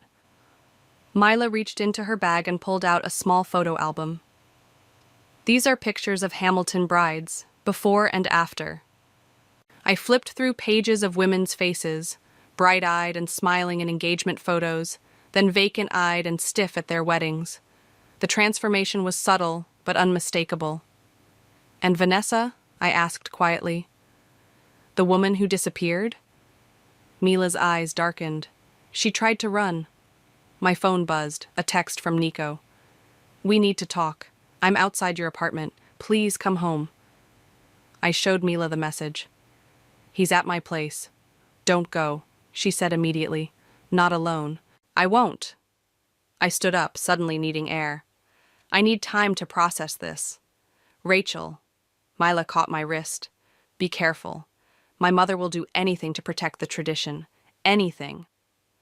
As I walked to my car, another text came through, this one from Harlan. Found something. Meet me ASAP. Attached was a photo that made my heart stop. Nico, standing with Kennedy, and a stern-looking older man I'd never seen before, all three examining what looked like surveillance photos. Of me. My hands shook so badly I had to pull over. The surveillance photos were recent. Me entering my apartment building, meeting Camilla for lunch last week, even talking to Harlan this morning. The timestamp showed they were taken just hours ago. I called Harlan immediately. Where did you get these? I demanded when he answered. From a contact at the security company the Hamiltons use, he said. They've had you under surveillance for at least 2 weeks. Professional job. Why? What are they looking for? Control, Harlan said simply. They're monitoring your movements, your contacts, especially now that you've connected with Mila. I glanced around the street, suddenly feeling exposed in my parked car. I need to see you, now. Not at your apartment, they're watching it. Meet me at the public library downtown, 3rd floor reference section, 30 minutes. I took a circuitous route, checking my rearview mirror obsessively for any cars that might be following me. The library felt safe, open, public, with multiple exits. I found Harlan among the stacks, pretending to browse legal reference books. I've been digging into Vanessa's disappearance, he said without preamble. The official investigation was shut down prematurely. The detective assigned to the case was suddenly transferred, and his replacement closed it within weeks. Let me guess. The Hamiltons have friends in the police department. They have friends everywhere. Harlan handed me a folder. But they couldn't silence everyone. Vanessa's sister tried to keep the investigation alive. She gave interviews claiming Vanessa had called her, terrified, the night before she disappeared. Said something about a cleansing ritual that was going to happen. My blood ran cold. That's what Mila mentioned. A ceremony called the cleansing. The sister died in a car accident 6 months later. Single vehicle crash, no witnesses. I sank into a nearby chair. You think they killed her? I think powerful families protect themselves by any means necessary. Harlan sat across from me. There's more. I found 3 other cases of women connected to the Hamiltons who either disappeared or died under questionable circumstances, all within weeks of their weddings. I opened the folder with trembling fingers. Police reports, newspaper clippings, photographs, all documenting a pattern spanning decades. This is... I couldn't find the words. Criminal, Harlan finished, but nearly impossible to prove without someone on the inside willing to talk. Mila might, I said. She seems to know a lot about the tradition. Be careful with her. We don't know her motives yet. I looked up sharply. You think she's working with them? You saw how Kennedy reacted to her. Family feuds can be complicated and convenient. Harlan leaned forward. What exactly did she tell you about this cleansing ceremony? I repeated Mila's explanation, watching his expression darken. Sounds like ritualized psychological breaking, he said. Isolation, sleep deprivation, emotional manipulation, classic techniques to make someone compliant. My phone buzzed with another text from Nico. Please call me. I'm worried about you. We need to talk. He won't stop, I muttered. Use that, Harlan suggested. We need information. Meet him somewhere public, see what he'll tell you. You want me to talk to him? After seeing these? I gestured to the surveillance photos. I want you to get answers. Play along just enough to learn more. The idea made my stomach turn, but he was right. I texted Nico back. Coffee shop on Main, 4 p.m., just to talk. Nico looked terrible, unshaven, dark circles under his eyes, hair uncombed. For a moment, seeing him hunched over his coffee cup, I felt a pang of the love I'd carried for 3 years. Then I remembered the surveillance photos. Thank you for meeting me, he said as I sat down. I've been going crazy worrying about you. Have you? I kept my voice neutral. Or have you been keeping tabs on me some other way? He flinched. What does that mean? It means I know you've been having me followed. I leaned forward. Why, Nico? What are you looking for? That's not... He stopped, running a hand through his hair. It's complicated. Then uncomplicate it. He glanced around the coffee shop, lowering his voice. My mother is concerned about outside influences. She thinks someone is trying to turn you against the family. Someone like Mila? His jaw tightened. My sister doesn't understand our family. She left years ago, rejected everything we stand for. And what exactly do you stand for? I asked. Controlling women? Breaking them down until they're obedient? That's not what the tradition is about, he insisted, but his eyes wouldn't meet mine. Then tell me what it's about. Tell me about the cleansing. Nico went pale. Who told you about that?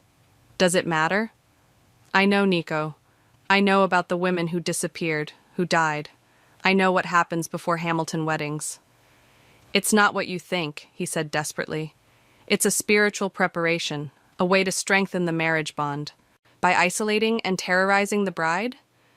I kept my voice low, but intense. By watching her every move? It's for protection. Whose protection? Not mine. Nico reached for my hand. I pulled away. Rachel, please, I love you. We can work through this. The tradition is important to my family, but we can modify it, make it less intense. For a moment, I almost believed him. The man I'd loved was still in there somewhere, trapped behind generations of toxic conditioning. If you love me, I said carefully, prove it. Tell me exactly what happens during the cleansing, every detail. His expression crumbled. I can't. I've never been allowed to witness it. Only the women of the family participate. But you know it hurts people. You know it's wrong. It's tradition, he whispered, as if that explained everything. I stood up, suddenly exhausted. Goodbye, Nico. Wait! He grabbed my wrist. There's a family gathering next weekend, a pre-wedding ceremony. My mother expects you there. I'm not marrying you. Just come, he pleaded. See for yourself what the family is really about. If you still want to leave after that, I won't stop you. As I walked away, my phone buzzed with a text from Harlan. Hamilton estate security increased yesterday. Something's happening there soon. Be careful. The pieces clicked together. The gathering Nico mentioned wasn't just any ceremony. It was the cleansing, and they were preparing for me. You're not seriously considering going to that estate, Camilla said, pacing my living room. After everything you've learned? I sat cross-legged on my couch, surrounded by printouts of Harlan's research. I need to see it for myself, get evidence. Evidence of what? That they're psychopaths? You already know that. She stopped pacing to face me. Rachel, these people had you under surveillance. They may have killed women who tried to escape their sick tradition. Which is exactly why I need proof. I held up one of the police reports. Look at this pattern. If I can document what happens at this ceremony, maybe I can stop it. Not just for me, but for whoever comes next. Camilla sat beside me, her voice softening. I understand wanting justice, but this is dangerous. These people have money, connections. They've gotten away with this for generations. My phone buzzed with a text from Mila. Heard you're considering the gathering. Need to talk ASAP. See? Even Mila thinks it's a bad idea, Camilla said, reading over my shoulder. I texted back. My apartment? 1 hour? I'm not going in blind, I assured Camilla. I'll have a plan. Harlan's helping me. She gave me a searching look. You trust him that much? You barely know him. The question caught me off guard. I'd been so focused on the Hamiltons that I hadn't questioned Harlan's motives. He has his own reasons for helping, I said carefully. He worked for them years ago. Something happened. Something he's told you about? Not exactly. Camilla squeezed my hand. Just be careful who you trust right now. That includes Mila. And Harlan. Mila arrived looking agitated, checking over her shoulder as she entered my apartment. I think I was followed, she said. Kennedy's getting paranoid. She knows I've been talking to you. How would she know that? The same way she knows everything. Money in the right pockets. Mila paced the room, reminding me of Camilla earlier. You can't go to that gathering. It's a trap. I figured as much, I said, but it's also an opportunity. For what? To become another missing bride? She stopped pacing. The cleansing isn't just psychological torture, Rachel. It's a test. If you break the right way, you're in. If you resist, what happens if you resist? Mila's eyes darkened. Best case? They find a way to discredit you, spread rumors, destroy your reputation, make sure no one believes anything you say about them. Worst case? She gestured to the files spread across my coffee table. You've seen the pattern. Then I need to expose them before they can do that to me or anyone else. I pulled out my phone. I've been recording everything, my conversations with Nico, with you. I'm gathering evidence. That won't be enough. You need something concrete. Documents, witnesses willing to testify. Like you? I asked pointedly. Mila went still. I can't be your witness, Rachel. I never went through the cleansing. I left before my mother could force me into a strategic marriage. But you know about it. You've seen what it does to women. Knowing isn't the same as proving. She sat down heavily. And my testimony would be dismissed as the bitter ramblings of the family outcast.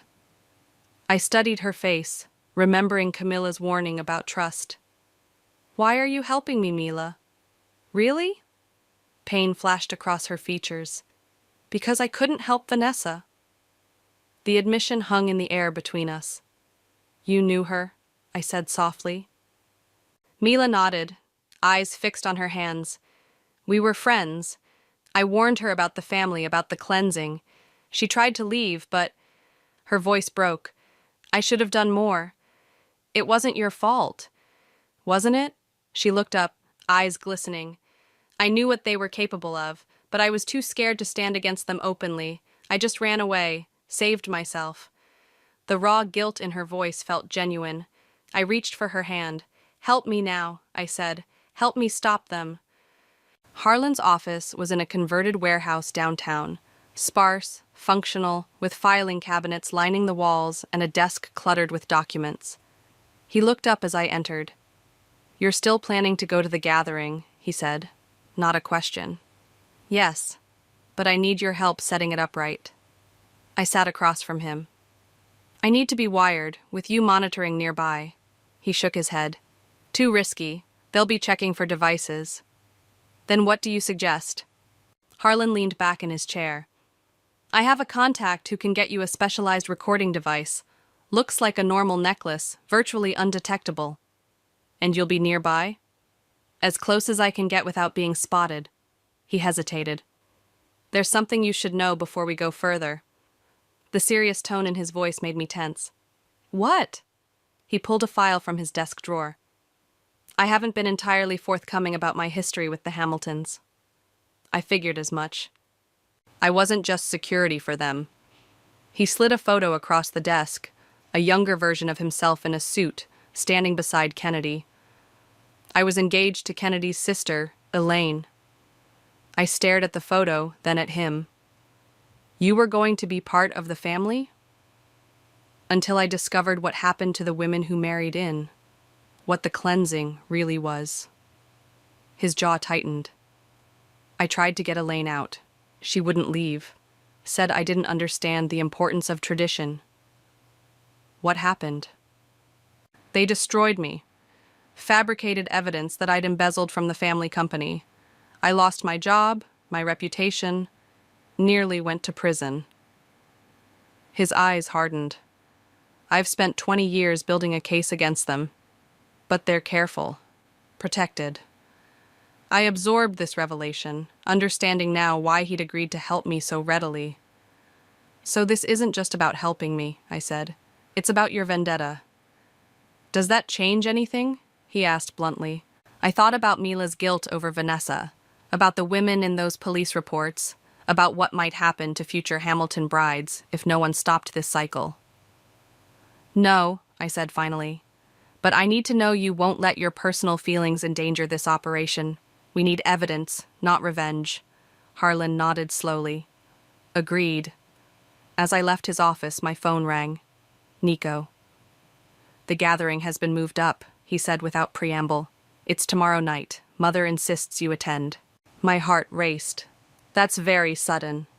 Please, Rachel, just come, for me. I closed my eyes, steadying my voice. I'll be there. The trap was being set, but this time I wouldn't be the prey. The Hamilton estate loomed against the darkening sky, its manicured grounds and stone facade more fortress than home. I sat in my car at the end of the long driveway, fingers absently touching the pendant around my neck, the recording device Harlan had provided, disguised as a simple silver locket. Testing, I whispered, knowing he was parked somewhere nearby, listening. I'm going in. My phone buzzed with his response. Signal clear. Remember the exit strategy. First sign of danger, use the code word, and I'm coming in. The code word was Phoenix. Simple, unlikely to come up in normal conversation. I took a deep breath, checked my appearance one last time in the rearview mirror, and drove toward the house. A valet took my keys at the circular driveway. Through the windows, I could see people moving inside. Women in cocktail dresses, men in suits. This wasn't the intimate family gathering Nico had described. There had to be at least 50 people here. Kennedy opened the door before I could knock, her smile tight and practiced. Rachel, darling, we weren't sure you'd come. I said I would. I kept my voice neutral, accepting her air kiss beside my cheek. Nico will be so pleased. He's been absolutely distraught. She linked her arm through mine, guiding me inside. Everyone's eager to meet you properly. The future Mrs. Hamilton. The title made my skin crawl, but I forced a smile. Quite a crowd for a family gathering. The Hamiltons have many branches, dear, and friends who are practically family. Her grip tightened slightly. I've taken the liberty of selecting your outfit for the ceremony. It's tradition. I thought the ceremony wasn't until later this week.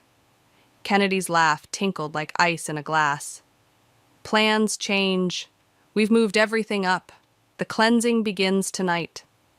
My heart hammered against my ribs. Tonight. Not just a gathering, the actual ceremony. I wasn't prepared for this. Tonight? I kept my voice steady with effort. That's rather sudden. When something is meant to be, why wait? She steered me toward a group of older women watching us with predatory interest. Ladies, our guest of honor has arrived. The next hour passed in a blur of introductions and veiled comments. Kennedy's friends, other matriarchs of wealthy families, circled me like sharks, asking pointed questions about my background, my career intentions, my willingness to embrace tradition. I played my part, smiling and deflecting, all while scanning the room for Nico. He was conspicuously absent. Looking for someone? A man's voice startled me. I turned to find an older gentleman watching me with Kennedy's eyes. You must be Kennedy's father, I said, recognizing him from photos. Indeed. He sipped his scotch. And you're the woman who's causing such a stir in our family. I wasn't aware I was causing a stir. His smile didn't reach his eyes. A bride who questions tradition always does, though most are wise enough to keep their questions private. The threat in his words was unmistakable. Before I could respond, Kennedy reappeared at my side. Father, you're monopolizing our guest. She turned to me. It's time to prepare you for the ceremony. The women are gathering upstairs. This was happening too fast. I needed more time, more information before being isolated with them. I was hoping to see Nico first, I said. Men aren't part of this portion of the evening. Kennedy replied smoothly. Tradition dictates the bride be prepared by the women of the family.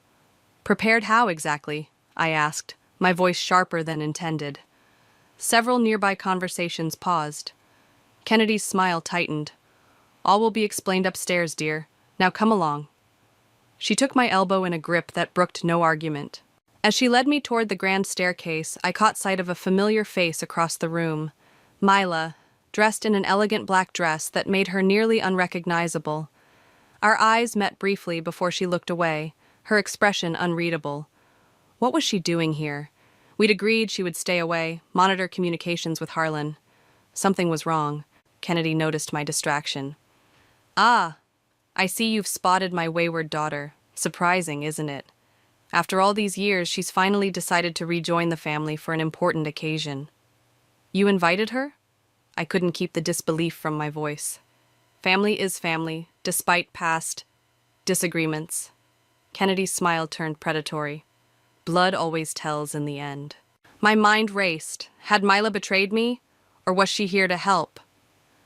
I had no way of knowing, and no time to find out as Kennedy led me up the stairs toward a set of double doors at the end of the hallway. The cleansing room, she announced with reverent pride.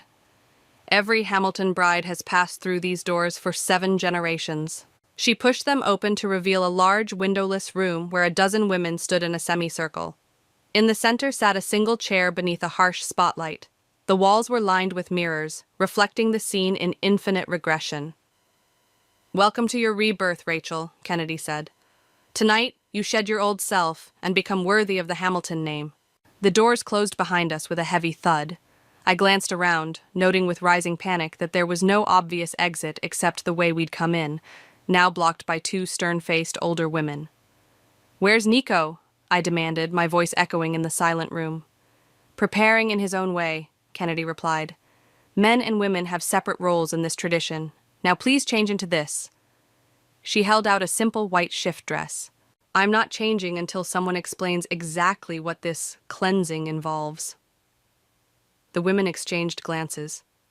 One of them, a silver-haired woman with Kennedy's sharp features, stepped forward. The resistant ones are always the most satisfying to break, she said softly. By dawn, you'll be begging to comply. In that moment, I realized the terrible truth. I wasn't here to gather evidence. I was already trapped in the ceremony itself. Phoenix, I whispered into my pendant.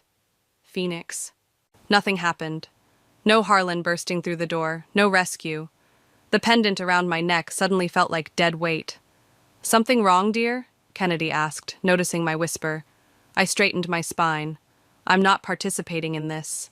I'm afraid that's not an option. She nodded to the women flanking me. They moved closer, hemming me in. The cleansing happens with or without your cooperation. My mind raced. If Harlan wasn't responding, something had gone wrong. I was on my own. What exactly are you going to do to me? I demanded, playing for time. The silver-haired woman, Kennedy's mother, I assumed, circled me slowly. First, we strip away your defenses, then your resistance. Finally, your misguided notions of independence. She touched my cheek with cold fingers. By morning, you'll understand your place in this family. And if I don't? Kennedy's smile chilled me. Everyone breaks eventually. Some just require stronger methods. A door at the far end of the room opened, and Mila slipped in. Our eyes met briefly before she took her place in the circle, face unreadable. How unexpected, Kennedy said, eyeing her daughter. Returning for the cleansing after all these years. I wouldn't miss this one, Mila replied, her voice flat.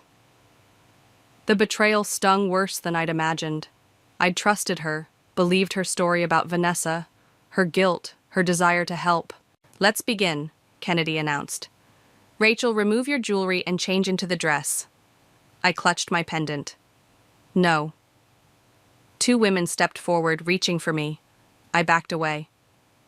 Don't touch me, I warned. This defiance is tedious, Kennedy sighed. Mila, since you've decided to participate, make yourself useful. Help our bride prepare.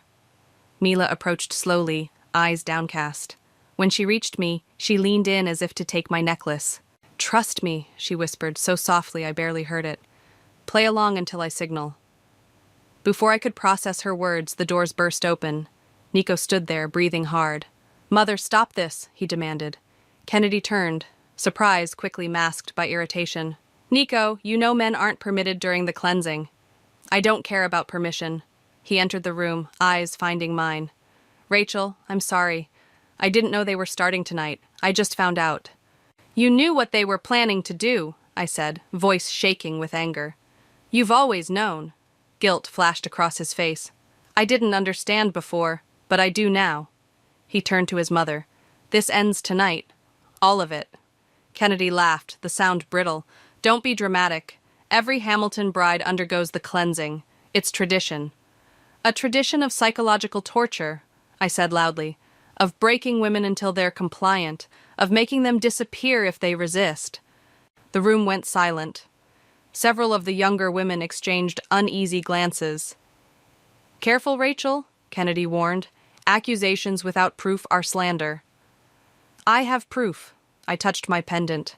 I've been recording everything. Kennedy's composure slipped for the first time.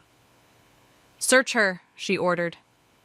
Before anyone could move, Mila stepped between us. That won't be necessary. She pulled out her phone. I've been recording too, for years. Murmurs rippled through the room. Kennedy's face contorted with rage. You ungrateful little... I have recordings of you discussing Vanessa, Mila continued, voice steady. Planning how to handle her when she threatened to expose the cleansing, arranging her disappearance. The color drained from Kennedy's face. You're lying. Am I? Mila held up her phone. Shall I play it for everyone, for the police? You wouldn't dare. You're a Hamilton. That stopped meaning anything to me the night Vanessa disappeared. Mila's voice cracked. I should have spoken up then. I won't make that mistake again. For a moment, no one moved. Then Kennedy lunged for Mila's phone. I reacted instinctively, stepping between them. Kennedy's nails raked my cheek as Nico pulled his mother back. Enough, he shouted. Mother, this is over. You choose her over family, Kennedy hissed. Over tradition? I choose what's right, he said quietly. The doors burst open again. Harlan stood there, with 2 uniformed police officers. Sorry for the delay, he said to me. Had to convince these gentlemen of the urgency. One of the officers stepped forward. We received reports of potential kidnapping and assault. Is everyone all right here? No, I said firmly. We're not. And we have evidence of crimes far worse than assault. Kennedy's mother stepped forward, her aristocratic composure intact. Officers, this is a private family gathering. There's been a misunderstanding. Play the recording, I told Mila. She hesitated, looking around the room at the women who had once been her family. For a terrible moment, I thought she would back down. Then she pressed play. Kennedy's voice filled the room. If she won't comply with the cleansing, she can't be allowed to leave. Not alive. Not with what she knows. Another voice, her mother's. The mountain property would be suitable. Accidents happen there all the time. Kennedy lunged for the phone again, but the officers intercepted her. Kennedy Hamilton, you need to come with us, one said, taking her arm. This is absurd. Do you know who I am? She snarled. Yes, ma'am, that's why we brought backup. More officers entered the room. The women of the Hamilton family watched in stunned silence as Kennedy was handcuffed and led away, still protesting her innocence, her importance, her power. In the chaos that followed, Nico found me. Rachel, I held up my hand. Not now. I walked to Mila, who stood alone, watching her mother being taken away. Thank you, I said simply. She nodded, eyes glistening. I should have done it years ago. As we walked out of the cleansing room together, I felt the weight of generations of silenced women lifting. The tradition was broken, and in its place, something new could begin. The Hamilton estate felt different in daylight, less imposing, more hollow. Yellow police tape crossed the entrance to the cleansing room as officers moved through the house, collecting evidence. I sat in the sunroom, watching them work, the events of the night before still reverberating through me. Coffee? Harlan appeared beside me, offering a steaming mug. Thanks. I took it, wincing as the movement pulled at the bandage on my cheek where Kennedy's nails had left their mark. Any updates? They're searching the mountain property Mila's recording mentioned. If Vanessa's remains are there... He didn't need to finish the sentence. I nodded, sipping the bitter coffee. Where's Mila?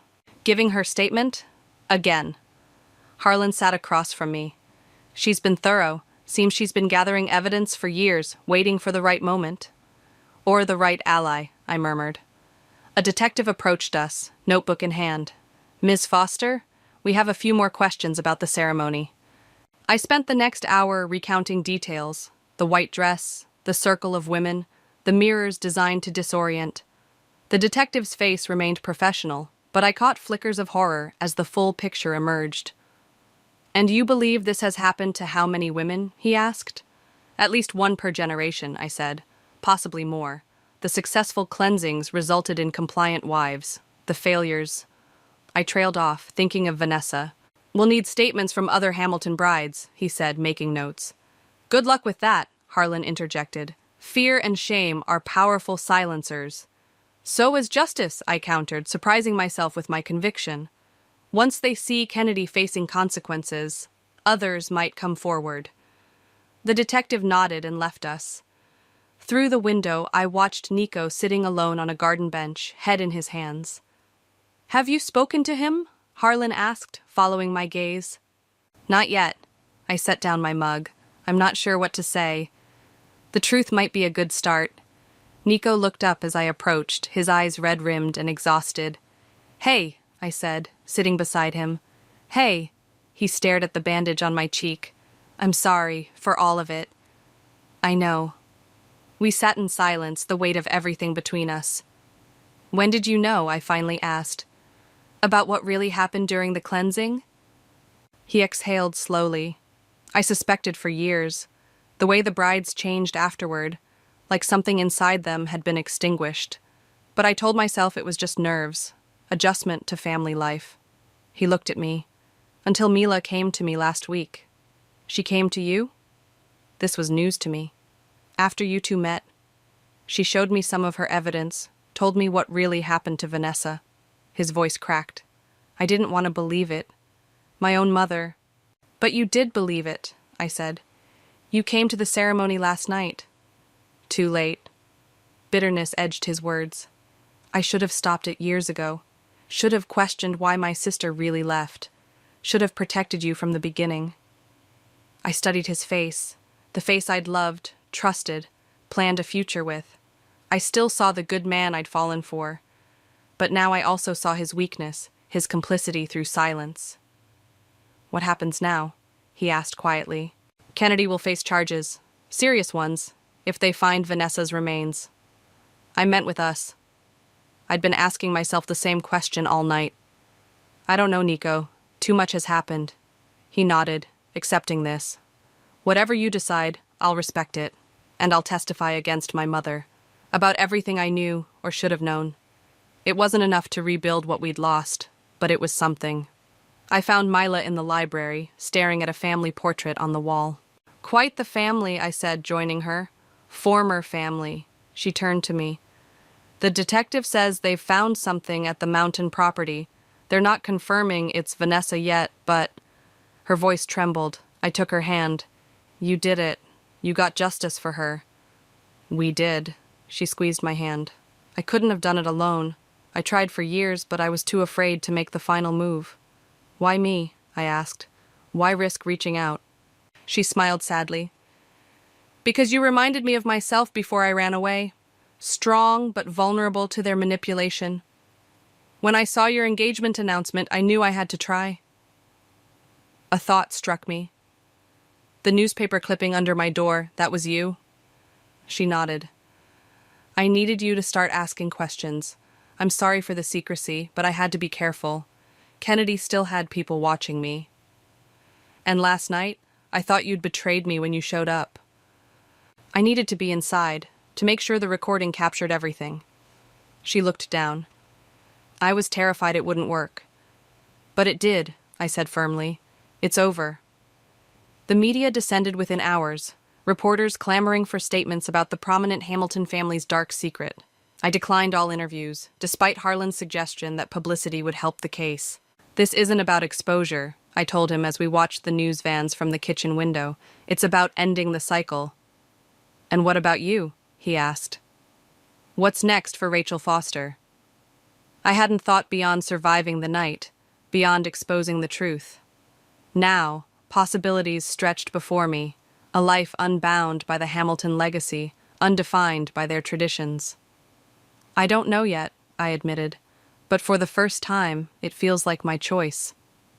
Later, I stood alone on the estate's vast lawn, watching the sunset paint the mansion in golden light. My phone buzzed with a text from Camilla.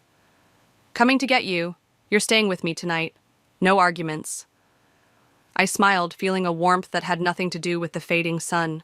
Family wasn't about blood or traditions or names. It was about the people who stood beside you in darkness, who helped you find your voice when others tried to silence it. As I walked away from the Hamilton estate for the final time, I didn't look back. Some traditions weren't worth preserving, and some cycles were meant to be broken. The phone buzzed again, the fourth time in an hour. I didn't need to check the caller ID to know it was Gareth. My fingers hovered over the screen before I finally gave in and answered. Quinn, thank God. I've been trying to reach you all morning. His voice carried that familiar urgency that always preceded a request for money. I'm Quinn Fisher, and I've spent the last decade being my younger brother's personal bank. The irony? I work as an accountant, watching other people's money grow while my own savings account bleeds dry from family emergencies. I'm at work, Gareth. What is it this time? I tried keeping my voice neutral, though my coworkers probably noticed me gripping my coffee mug a little too tightly. It's just, I'm in a bit of a situation.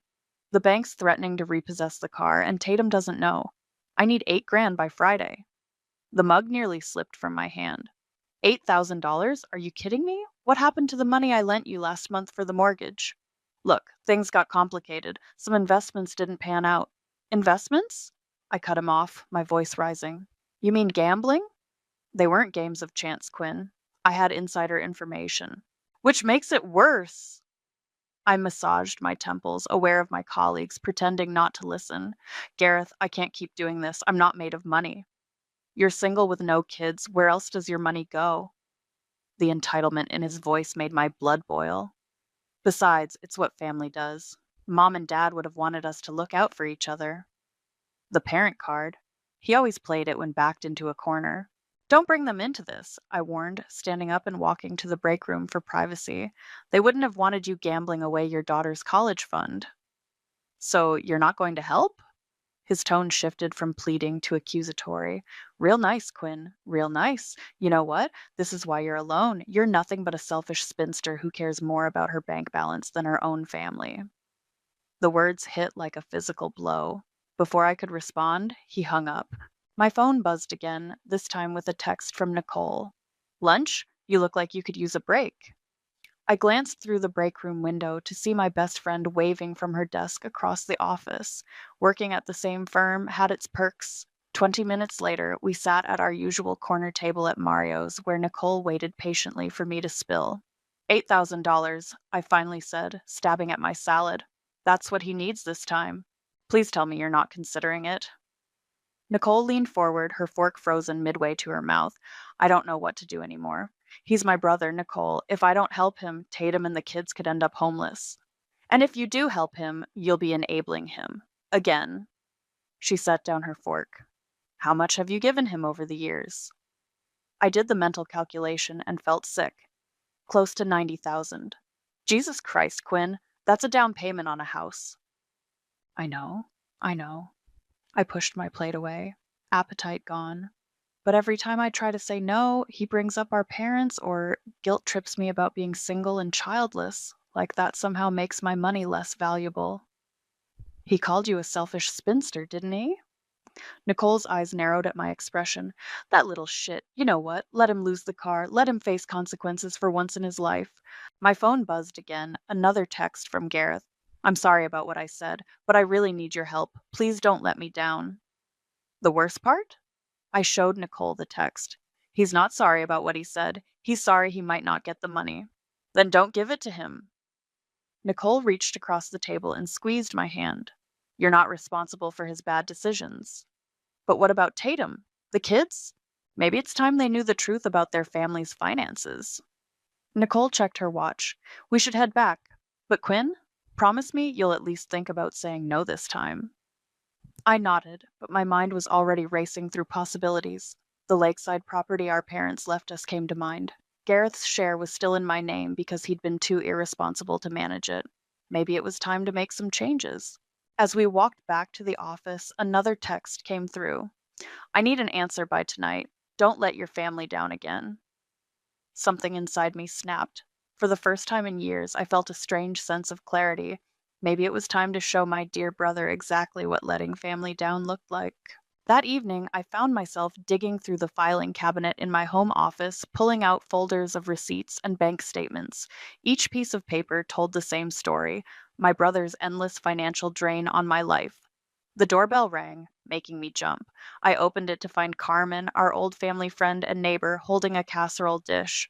Thought you could use some dinner, she said, pushing past me into the kitchen. Nicole called, said you were having a rough day. I managed a weak smile. She shouldn't have bothered you. Nonsense. Carmen started pulling plates from my cupboard like she owned the place. Now sit down and tell me what that brother of yours has done this time. Over Carmen's famous lasagna, I recounted the day's events. She listened quietly, her expression growing darker with each detail. Remember when Gareth first came to you for money? She asked, refilling my wine glass. Right after your parents' funeral? $5,000, I said automatically. He said it was for Tatum's medical bills. And what was it really for? I pushed my food around the plate. Sports betting. I found out 6 months later when his bookie showed up at my door. Carmen set down her fork with a clang. And that time he swore he needed money for his daughter's braces. Poker tournament in Vegas. The memories were flooding back now. Or when he claimed his car was totaled. But it wasn't, was it? No. He'd sold it to cover other debts and needed money for a new one. I took a long sip of wine. God, I've been such an idiot. Not an idiot, Carmen corrected. Just someone who loves her brother too much for her own good. My phone buzzed again. Another text from Gareth. Still waiting for an answer. The bank needs the money by Friday. Carmen read the message over my shoulder and snorted. The bank or his bookie? Does it matter anymore? I stood up and started pacing. He's never going to change, not as long as I'm his safety net. So remove the net. I stopped pacing. What? Remove the net, Carmen repeated. Let him fall. Sometimes hitting rock bottom is the only way people learn to climb. I resumed my pacing, but slower now. He'll hate me. He already takes advantage of you. What's worse? Before I could answer, my heel caught on the corner of an old box, sending papers scattering across the floor. As I bent to collect them, a familiar blue folder caught my eye. The lake house deed, I whispered, pulling it out. Carmen leaned forward. The property your parents left you both? Yes, but... I flipped through the documents, my hands shaking. They put it in my name because Gareth was going through his divorce from his first wife. We were supposed to transfer his half once things settled, but you never did, Carmen finished, understanding dawning on her face. I stared at the papers, an idea forming. The property's worth at least $500,000, maybe more now. Enough to cover all his debts, Carmen said slowly. And then some? My phone buzzed again. Quinn, answer me. Don't be selfish. Something cold and hard settled in my chest. You know what's funny? He's never once thanked me. Not really. It's always been about what I owe him, what I should do as family. Carmen watched me carefully.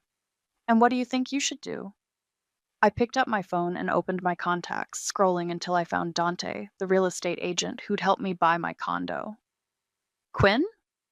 Carmen's voice held a note of concern. I'm doing what family does, I said, pressing the call button. I'm looking out for him. One last time. Dante answered on the second ring. Quinn, long time no hear. Hi, Dante. Remember that lakefront property I mentioned a while back? I think I'm ready to sell. There was a pause on the other end. The whole property? Both shares? Yes, I said, my voice stronger than I expected. All of it. Well, actually, Dante's voice took on an excited edge. I might have a buyer already interested.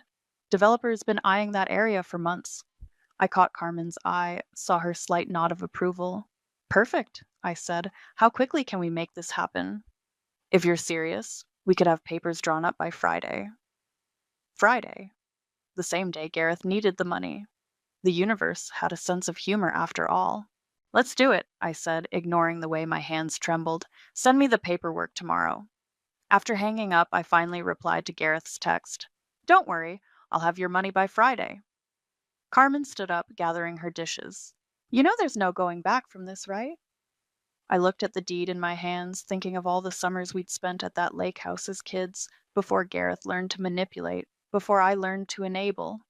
Some bridges, I said quietly, need to burn.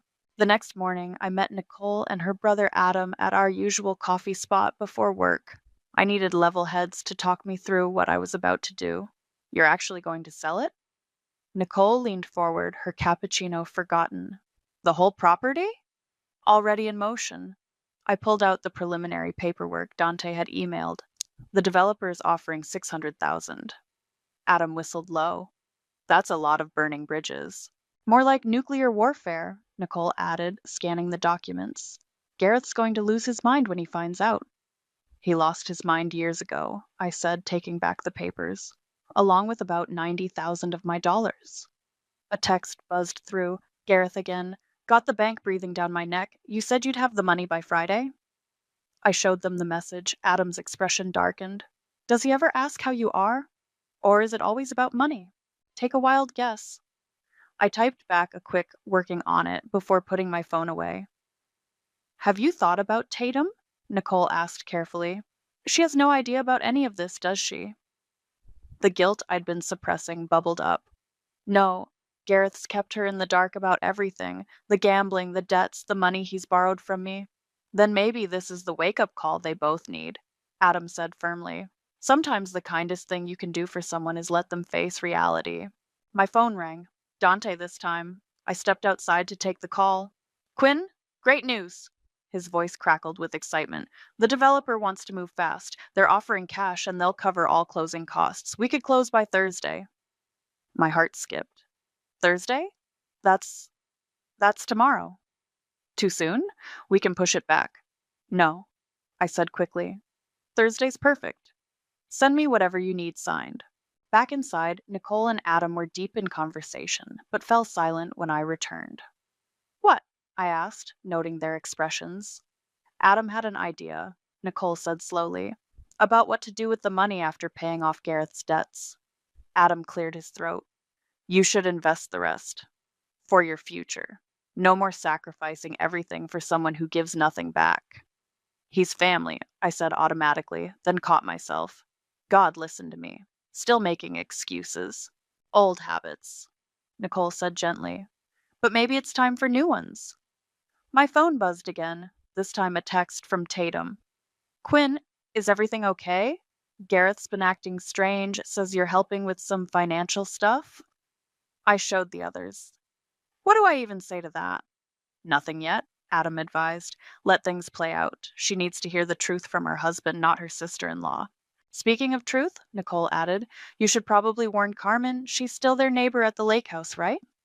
I nodded, already pulling up Carmen's number. She answered immediately. The developer just made an offer, I said without preamble. We're closing tomorrow. A long pause. That fast? Is it too fast? No, she said firmly. Quick and clean, like ripping off a Band-Aid. But Quinn, I saw Tatum at the lake house yesterday. She was talking about their summer plans. My stomach lurched. They don't know they won't have access anymore. No, they don't. Carmen's voice softened. Are you sure about this? Before I could answer, Dante called again. Quinn, the developer's lawyer just sent over the final contracts. I'm emailing them now. Once you sign, there's no going back. I looked at Nicole and Adam, saw their encouraging nods. Send them through, I said, my voice steady.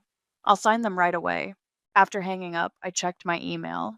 There it was, the document that would change everything. My finger hovered over the download button. You know what this means, right? Adam said quietly. Once you sign, you're not just selling a property. You're forcing Gareth to face every choice he's ever made. And every choice I've enabled him to make, I added, clicking download. Maybe it's time we both faced some hard truths. Nicole squeezed my hand. Want us to stay while you sign? I shook my head. No, this is something I need to do alone. As they left, my phone lit up with one final text from Gareth. Thanks for coming through, sis. I knew I could count on you. I stared at the message, then at the contracts waiting for my signature. With steady hands, I picked up my pen. Sometimes being counted on meant doing the hard thing, not the easy one. You're welcome, little brother, I whispered and began to sign. The closing meeting felt surreal. I sat in Dante's office, watching as the developer's representative slid check after check across the polished conference table. One for the property, one for the furnishings, even one for leaving the boat in the boathouse. Just need your final signature here, Dante said, pointing to the last line. And it's done. My hand trembled slightly as I signed. $625,000. The property had been worth even more than we'd thought. Congratulations, the developer's rep said, standing to shake my hand. We'll begin construction next month. Construction? They were going to tear down our childhood home and build luxury condos. I forced a smile and excused myself, practically running to the bathroom. Nicole was waiting outside, having taken an extended lunch break to be there for moral support. You okay? No, I admitted, splashing water on my face. But I will be. Have you figured out how you're going to tell him? I dried my hands, checking my phone. 3 missed calls from Gareth. I'm not yet. First, I need to fix his mess. We headed straight to the bank where I transferred enough money to cover Gareth's car loan and his mortgage payments. Then to his credit card companies, clearing balance after balance. By late afternoon, I'd paid off every debt I knew about. That's $78,000, I said, staring at the remaining balance in my account. How does someone rack up that much debt without their wife knowing? Practice, Nicole replied dryly. Lots of practice. My phone rang again. Gareth. This time I answered. Quinn, where have you been? The bank's been calling all day about payments hitting my accounts. Did you rob a bank or something? Or something, I said quietly. All your debts are paid. Gareth, every single one. A long pause. How? Does it matter? Isn't this what you wanted? Yes, but he sounded confused, almost suspicious. Quinn, where did you get this kind of money? Maybe we should talk about that in person. Tomorrow? No, tell me now. What did you do? I took a deep breath. I sold the lake house. The silence that followed was deafening. Then, you what? I sold it. To developers. They're building condos.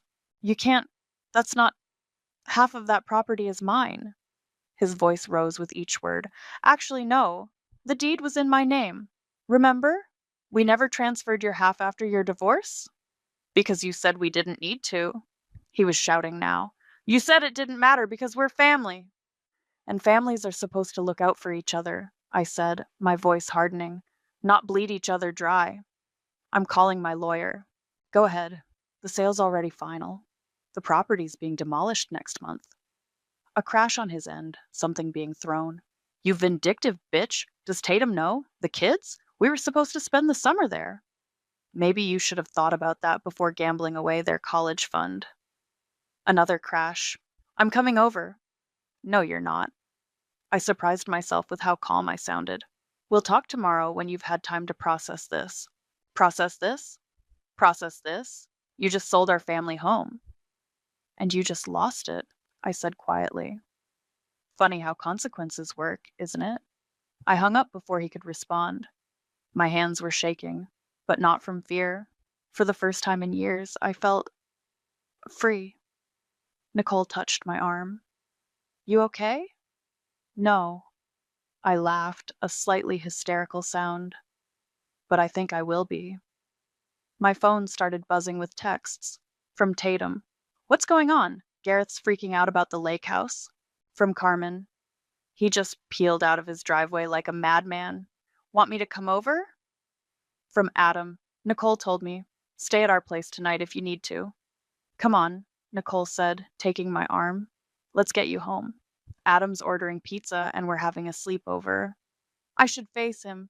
Not tonight, she said firmly. Tonight you need to process what you've done. Tomorrow's soon enough for the fallout. As we drove to her place, I got one final text from Gareth. Hope you're happy. You've destroyed this family. I stared at the message for a long moment before typing back. No, Gareth, you did that all on your own. I just stopped helping you hide it. Then I turned off my phone. Tomorrow would bring what it would bring, but for tonight I'd done what needed to be done. The money was gone, the debts were paid, and the lake house. Well, sometimes you had to burn down the past to build a better future, even if that future came with luxury condos. The pounding on my front door started at 7 a.m. sharp. I'd barely gotten home from Nicole's, hadn't even made coffee yet. Open the damn door, Quinn! Gareth's voice carried through the wood. I know you're in there. I took a deep breath and opened it. Gareth burst in, Tatum right behind him. His eyes were bloodshot, his clothes rumpled like he hadn't slept. Tatum looked shell-shocked, clutching her purse like a shield. Tell her, Gareth demanded, gesturing wildly at his wife. Tell her what you did. I met Tatum's confused gaze. I sold the lake house. You had no right. Gareth slammed his fist against my wall. That property was half mine. Was it? I walked to my desk, pulled out a folder. Because these bank statements say otherwise, would you like to explain them to Tatum? Tatum stepped forward hesitantly. What bank statements? Don't, Gareth warned me. No, I think it's time. I handed Tatum the folder. Every loan, every bailout, every time your husband came to me for money over the past 10 years, nearly $90,000 in total. Tatum's hands trembled as she flipped through the pages. This can't be right. We don't have these debts anymore, Gareth cut in, because Quinn sold our family property without consulting anyone. Your gambling debts, I corrected. Your credit card debt, your car loans. Tatum's head snapped up. Gambling? It wasn't gambling, Gareth protested. They were investments. Sports betting is not investing. I pulled out more papers. Neither is poker or online casinos or whatever else you've been hiding from your wife. Tatum sank onto my couch, still clutching the statements. The kids' college fund. You said it was in a special high-yield account. Tatum? Gareth started. Did you gamble away our children's future? Her voice was barely a whisper. The silence was answer enough. I paid it all off, I said quietly. Every debt, every loan. He's starting fresh. With money you stole from me, Gareth shouted. Money I protected from you, I shot back. What would you have done with your half, Gareth? Bet it on the next big game? The next sure thing? That's not. Then what was your plan? I stepped closer. Because the bank was about to repossess your car.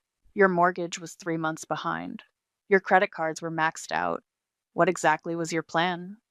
I would have figured something out. Like you always do. Tatum's voice cut through our argument. By going to your sister? By lying to me? She stood up suddenly, swaying slightly.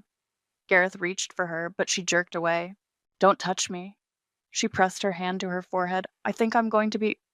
She didn't finish the sentence before her eyes rolled back and she crumpled. Gareth caught her before she hit the floor. Tatum? Baby? He lowered her to the couch, patting her cheeks. Wake up! I was already dialing 911 when her eyes fluttered open. I'm fine, she mumbled, trying to sit up. Just overwhelmed. The paramedics are on their way, I said, hanging up. I said I'm fine. But she looked anything but fine, her face ashen.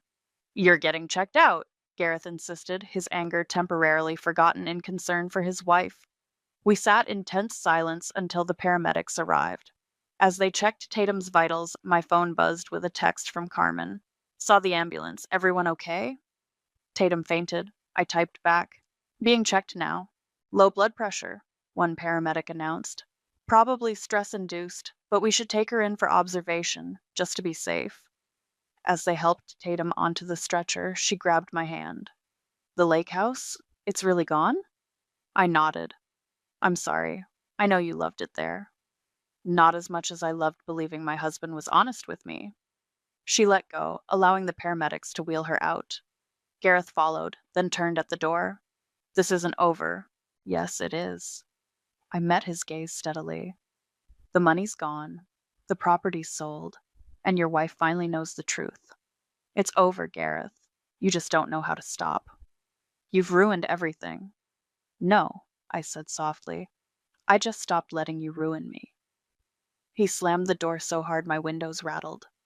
Through them, I watched the ambulance pull away, Gareth's car following close behind. My phone buzzed again, Nicole this time. Just heard from Adam. Need company? I stared at the scattered papers, the evidence of a decade of enabling, of a lifetime of manipulation. No, I replied. I think I need to be alone right now. Sometimes the aftermath of a storm was quieter than the storm itself, but that didn't make it any less devastating. 3 days after Tatum's collapse, I sat in my garden, pulling weeds with perhaps more force than necessary. My phone had been suspiciously quiet. No calls from Gareth, no texts from Tatum. Just silence. You're going to kill those poor plants. Carmen's voice came from over the fence. She held up a bottle of wine. Need a break? Minutes later, we sat on my patio, the evening sun casting long shadows across the yard. Heard anything? Carmen asked, pouring generous glasses. Radio silence, but the gossip spreading. I took a long sip. My aunt called to tell me I'm heartless. 2 cousins unfriended me on Facebook. Even my mother's old bridge club is taking sides. And how are you holding up? Before I could answer, a car pulled into my driveway, Adam's SUV. He got out carrying a manila envelope. Sorry to interrupt, he said, joining us on the patio, but you need to see this. He pulled out a newspaper, our local weekly. There, in the business section, was a photo of the lake house with the headline, Historic Lakefront Property to Become Luxury Development. It's not the article you need to see, Adam said, flipping to the classifieds. Look. There, in the employment section, was a small notice. Position terminated. Gareth Fisher, Senior Account Manager. My stomach dropped. He lost his job. Apparently the gambling wasn't just personal. Adam said quietly. He was placing bets from his work computer, using company time, company resources. Oh God. I set down my wine glass before I could drop it. Did they press charges? No, but they're not giving him references either. He's basically unemployable in his field now. Carmen reached for the paper. Does Tatum know? She's staying with her sister, Adam said, taking some time to process everything, according to Nicole. My phone buzzed. Speak of the devil. A text from Tatum. Can we talk? Alone? She wants to meet, I told them, showing the message. Are you going to? Carmen asked. I have to. I typed back a quick response, suggesting a coffee shop downtown. Want backup? Adam offered. I shook my head. This is between us. An hour later, I sat in the coffee shop, watching Tatum approach through the window. She looked tired, older somehow, like the past few days had aged her years. Thanks for meeting me, she said, sliding into the seat across from me. I ordered your usual. We sat in awkward silence until our drinks arrived. I found more statements, she finally said, pulling papers from her bag. Hidden in his golf bag. Credit cards I didn't know existed. Loans from people I've never heard of. Tatum? No, let me finish. She spread the papers on the table. All these years I thought we were doing well, planning for our future, our kids' futures. But it was all a lie, wasn't it? And you knew. I knew about the money he borrowed from me, I admitted. I didn't know about all this. Why didn't you tell me? Would you have believed me? She stared into her coffee. No, probably not. Another silence fell. He lost his job, she said finally. Did you know? I nodded. Just found out today. He's talking about suing you for the lake house. He won't win. I know. She looked up, her eyes wet. I'm not here about that. I'm here to say thank you. That caught me off guard. What? For forcing the truth out. For making him face consequences. For... She wiped her eyes. For doing what I should have done years ago. Tatum. I'm leaving him, she cut in. Not just staying with my sister, actually leaving. I've already talked to a lawyer. My coffee grew cold between my hands. Are you sure? The kids deserve better than a father who gambles away their future. I deserve better than a husband who lies to my face. She gathered her papers. I thought you should know. And I wanted to apologize. For what? For blaming you. When you sold the lake house, I thought you were being cruel. Now I realize you were being kind. In your own way. She stood to leave, and then paused. He's not the man we thought he was, is he? Either of us? I watched her walk away, thinking of the brother I'd grown up with, the one who used to protect me from schoolyard bullies, who taught me to swim in that lake we'd just sold. My phone buzzed. Gareth again. You've taken everything from me. No, I thought, putting the phone away without responding. You gave it all away, piece by piece, bet by bet. I just stopped pretending I couldn't see it happening. Sometimes love means letting someone hit bottom, even if you have to be the one who takes away their safety net. The demolition was scheduled for a Tuesday. I hadn't planned to go, but something pulled me to the lake that morning. I parked across the street, watching the construction crews set up their equipment. A tap on my window made me jump. Gareth stood there, looking worse than I'd ever seen him, unshaven, wearing the same clothes he'd had on at my house over a week ago. I rolled down the window. What are you doing here? Same as you, he said, his voice hoarse, saying goodbye. After a moment's hesitation, I got out of the car. We stood side by side, watching the crews work. Remember when Dad built that treehouse? Gareth asked suddenly, the one that fell down in that storm?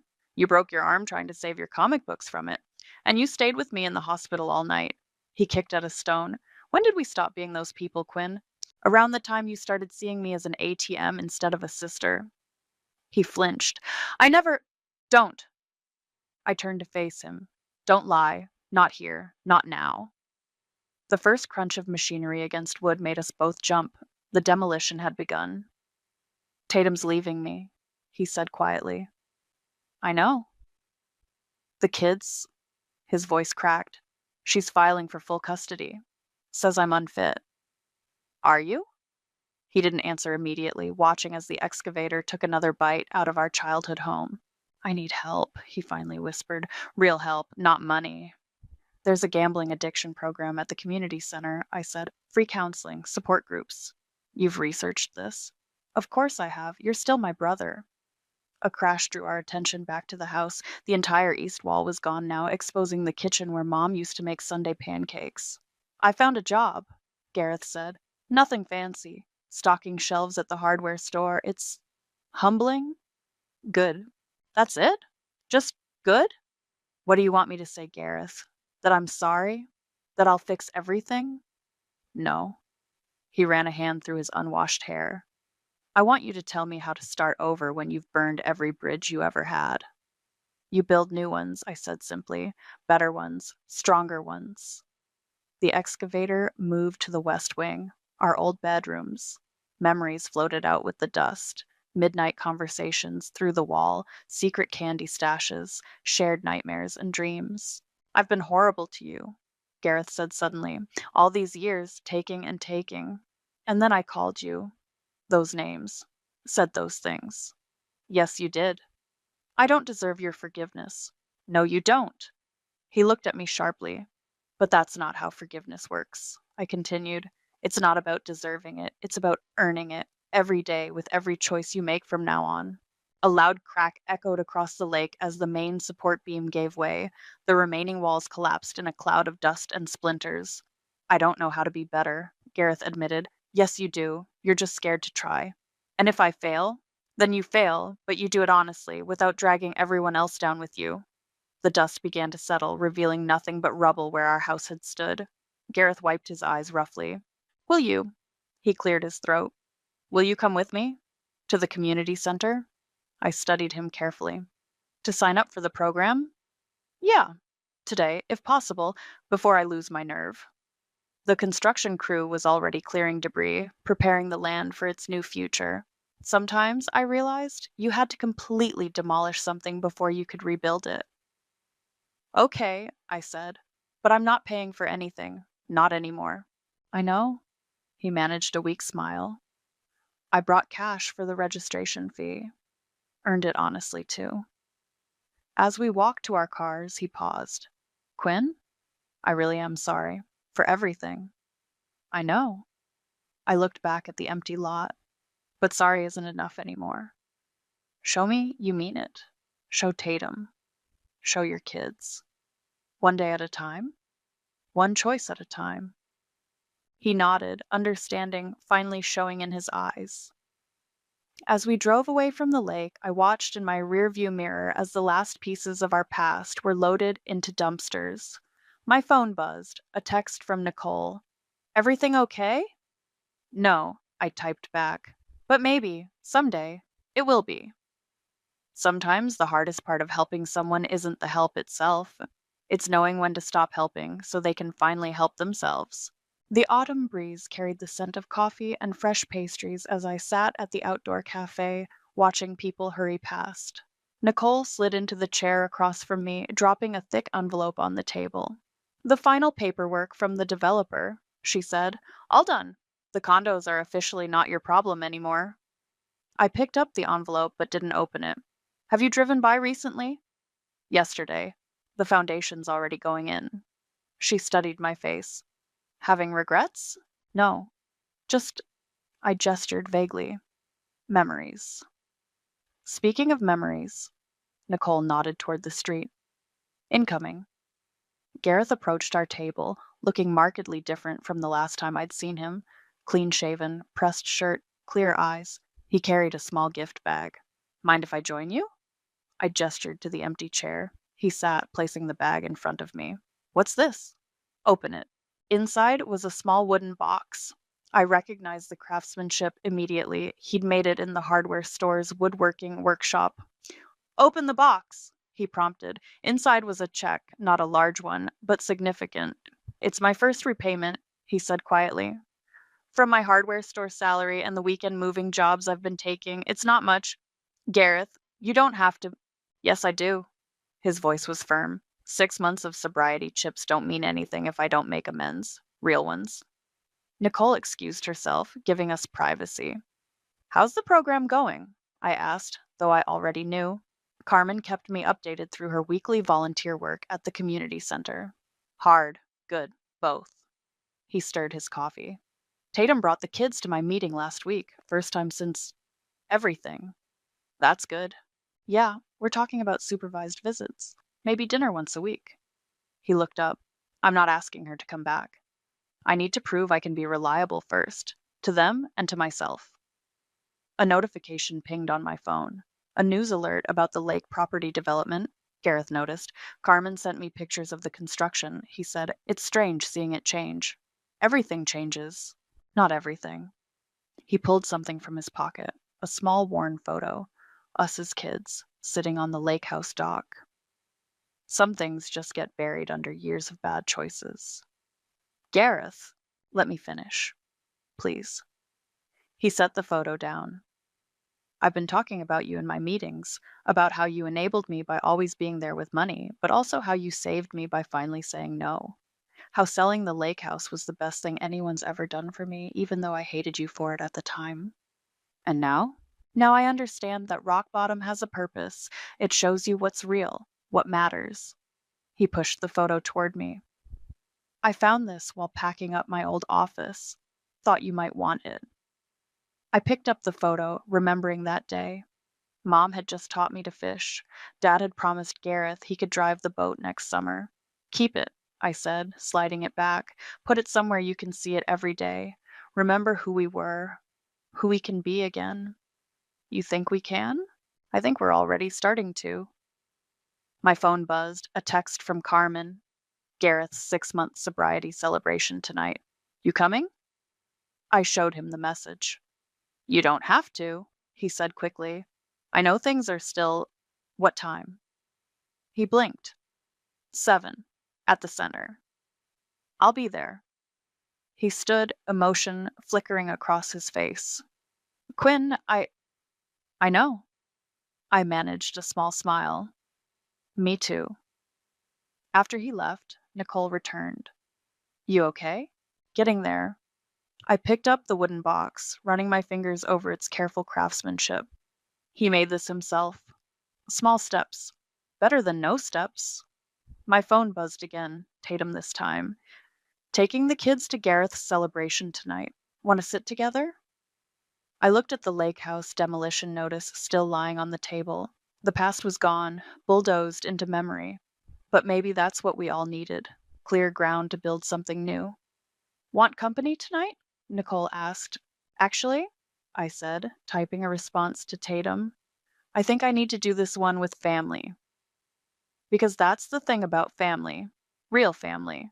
It's not about keeping score or holding grudges. It's about being there when someone's trying to rebuild, even if you're the one who had to tear everything down first. I picked up the wooden box, feeling its weight. Sometimes the heaviest things we carry aren't burdens at all. They're the first steps towards something better. The letter trembled in my hands as I stood in my kitchen, surrounded by the organized chaos of prep work for tomorrow's wedding reception. Yellowed and creased, it was written in my brother's messy teenage scrawl. I promise I'll help pay for culinary school when I make it big, sis. You're the best cook ever. I'm Jade, and that promise died 15 years ago, just like most of Brent's promises do. The irony of finding this letter today, of all days, wasn't lost on me. My phone buzzed again, the 8th time in the last hour. I knew it was Brent without looking. Finally, I answered. Where have you been? I've been calling forever. His voice boomed through the speaker. Working, Brent. You know, that thing people do to earn money? I balanced the phone between my ear and shoulder while piping delicate rosettes onto a trial cake. Perfect timing then. I need you to cater my housewarming party next weekend. Nothing fancy, just your usual spread. Maybe those mini crab cakes everyone loves? I stopped piping. Next weekend? Brent, I'm booked solid through the next month. Come on, Jade. It's family. You can move some things around. This is important. I've got potential investors coming. You know how crucial first impressions are. The rosette I was working on collapsed under excessive pressure from my hands. My business isn't just a hobby I can move around. These are paid contracts. But family comes first, right? Mom always says that. I laughed bitterly. Funny how family only comes first when you need something from me. Don't be dramatic. Remember when I helped you move last year? You mean when you showed up 3 hours late, moved 2 boxes, and left early for a golf game? That's not fair. I had commitments. He paused. Look, this is really important. I'll pay you, well, cover the ingredients at least. Family discount, right? My kitchen timer buzzed, saving me from responding immediately. I pulled out a tray of test appetizers I'd been working on for next week's wedding. The same wedding I'd have to reschedule if I agreed to Brent's demands. How many people? I heard myself ask, hating that I was even considering it. Just 50 or 60, maybe 70 tops. Nothing you can't handle. I closed my eyes, calculating the cost, the time, the staff I'd need. Brent, that's a $3,000 event minimum. Jade, come on, you're family. I just bought this house. I'm stretched thin as it is. So am I. Do you have any idea what my overhead costs are? The staff I need to pay? You're being selfish. Mom will be so disappointed. There it was. The guilt card. I glanced at the old letter again, still lying on my counter. Something inside me snapped. Fine, I said flatly. Next Saturday, send me the details. You're the best, sis. I knew I could count on you. Mom was right. You'll never let family down. After hanging up, I stared at my phone until a text from Kent, my boyfriend, lit up the screen. Still on for dinner? 20 minutes later, I was sliding into a booth across from Kent at our favorite diner. His smile faded as he saw my face. Brent again? I nodded, picking at my napkin. I just found an old letter where he promised to help pay for culinary school. Remember how that turned out? You mean when he bought that luxury car instead? The very one. Now he wants me to cater his housewarming party. 60 people. For free. Kent reached across the table, taking my hand. And you said? What I always say, yes. I pulled my hand back, grabbing my phone as it buzzed with Brent's detailed demands. Jade. I know, but you don't understand the guilt trips, the family pressure. Mom always takes his side. Maybe it's time they learned what it's like without you always saving the day. I looked up from the increasingly demanding text messages. What do you mean? You've got that vacation time saved up. We could go somewhere. Next weekend, maybe? Kent, I couldn't possibly. My phone buzzed again. Another message from Brent. Actually, might be closer to 80 people. No big deal for you though, right? Family first. I stared at the message, then at Kent's concerned face, then back at my phone. The old letter flashed in my mind, along with years of broken promises and taken for granted favors. You know what? I said slowly, a plan forming in my mind. Maybe it's time for a beach vacation. Kent's eyes widened as he caught my meaning. Are you serious? I picked up my phone, pulled up a travel app, and started browsing flights. Family first, right? Maybe it's time I put myself first for a change. You did what? Vada nearly spat out her coffee across my kitchen counter. 3 days had passed since I'd booked the beach vacation, and I'd finally worked up the courage to tell someone. Booked a non-refundable trip to Cancun for next weekend. I continued prepping for today's corporate lunch delivery, trying to sound more confident than I felt. The same weekend as Brent's party? She leaned forward, eyes sparkling. Girl, I've been waiting 15 years for you to stand up to him. I haven't exactly told him yet. I focused on chopping herbs, avoiding her gaze. Or anyone in the family.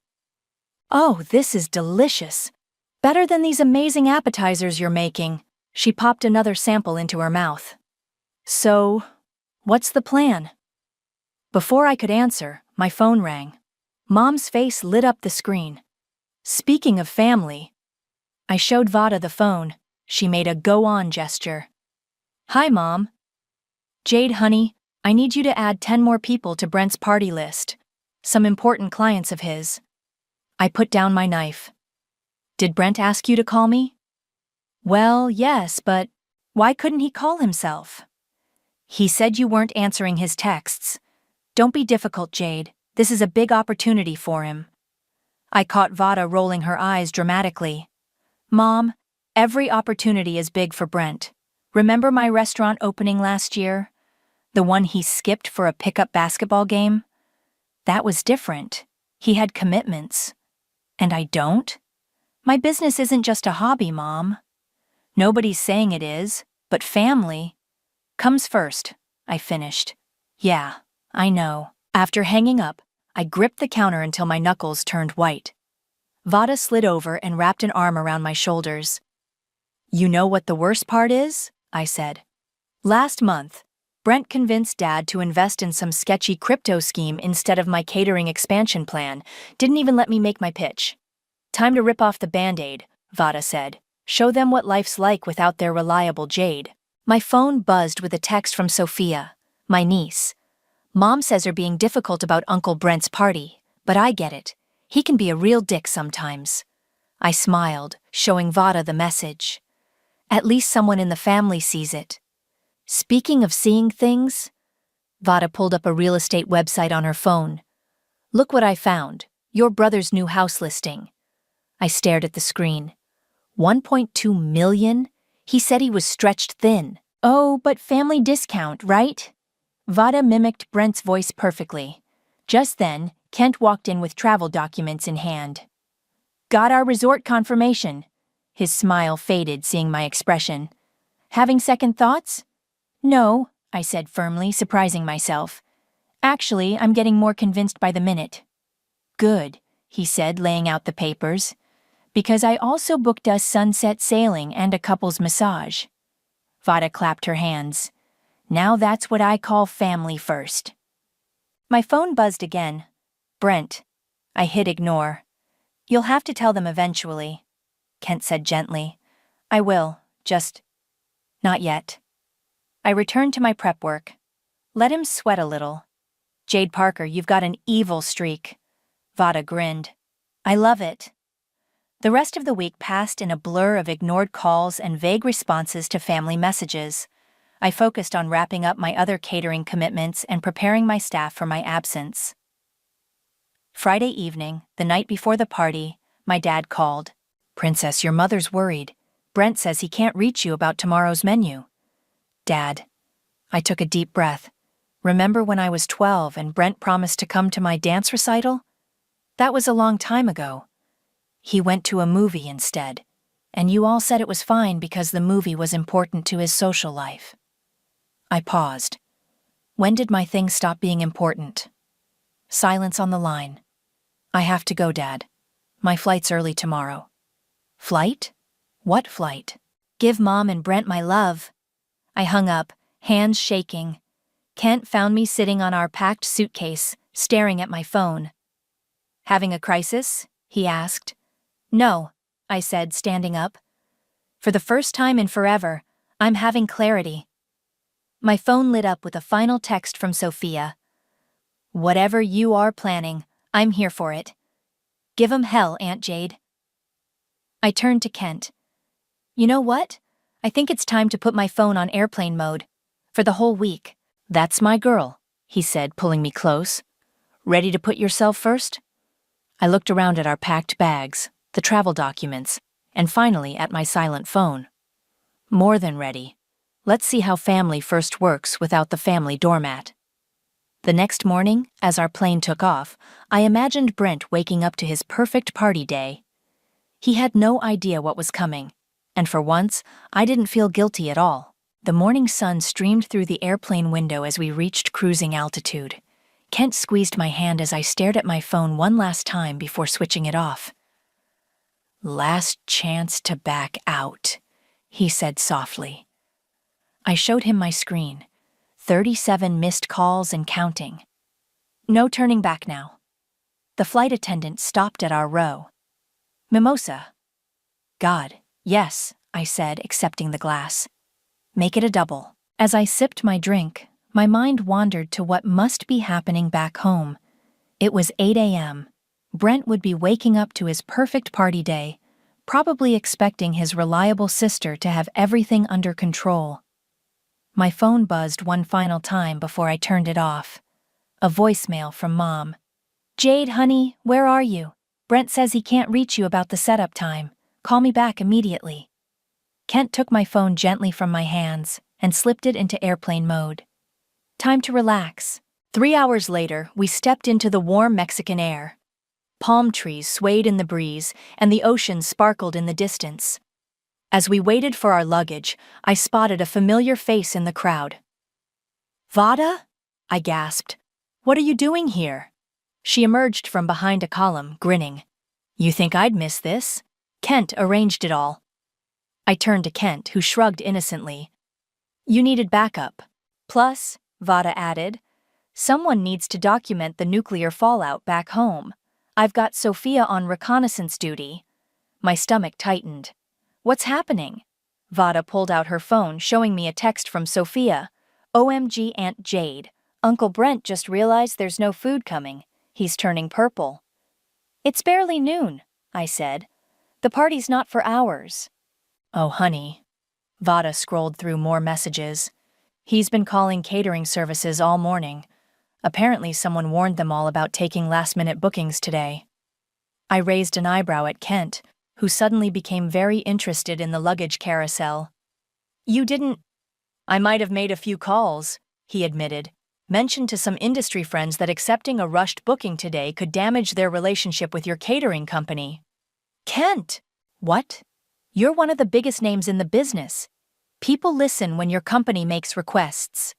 Our resort shuttle arrived, and as we drove along the coast, Vada's phone kept buzzing with updates. Sophia says Brent's now trying to convince your mom to cook everything herself. Vada laughed. Your mom, the woman who burned water. He's desperate, Kent said. It's almost time for his precious investors to arrive. I should have felt guilty. Instead, I felt lighter with each mile between me and home.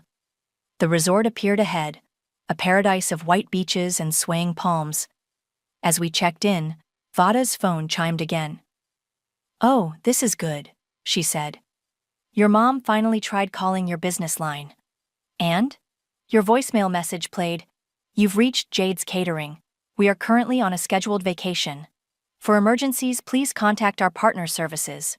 Partner services who've all been warned off. Kent finished. The hotel manager handed us our room keys. Welcome to paradise. Would you like to book any excursions? Actually, I said, How about that sunset sailing trip right now? But we just got here, Kent started. Perfect timing. The manager checked his tablet. The boat leaves in 30 minutes. As we hurried to our rooms to change, Vada's phone buzzed continuously. Brent's calling every restaurant in town, she reported. They're all booked solid. Saturday, remember? In our room, I slipped into my swimsuit, trying not to think about the chaos unfolding back home.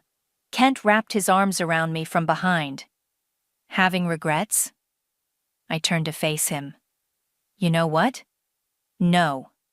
For the first time in my life, I'm not dropping everything to fix Brent's problems.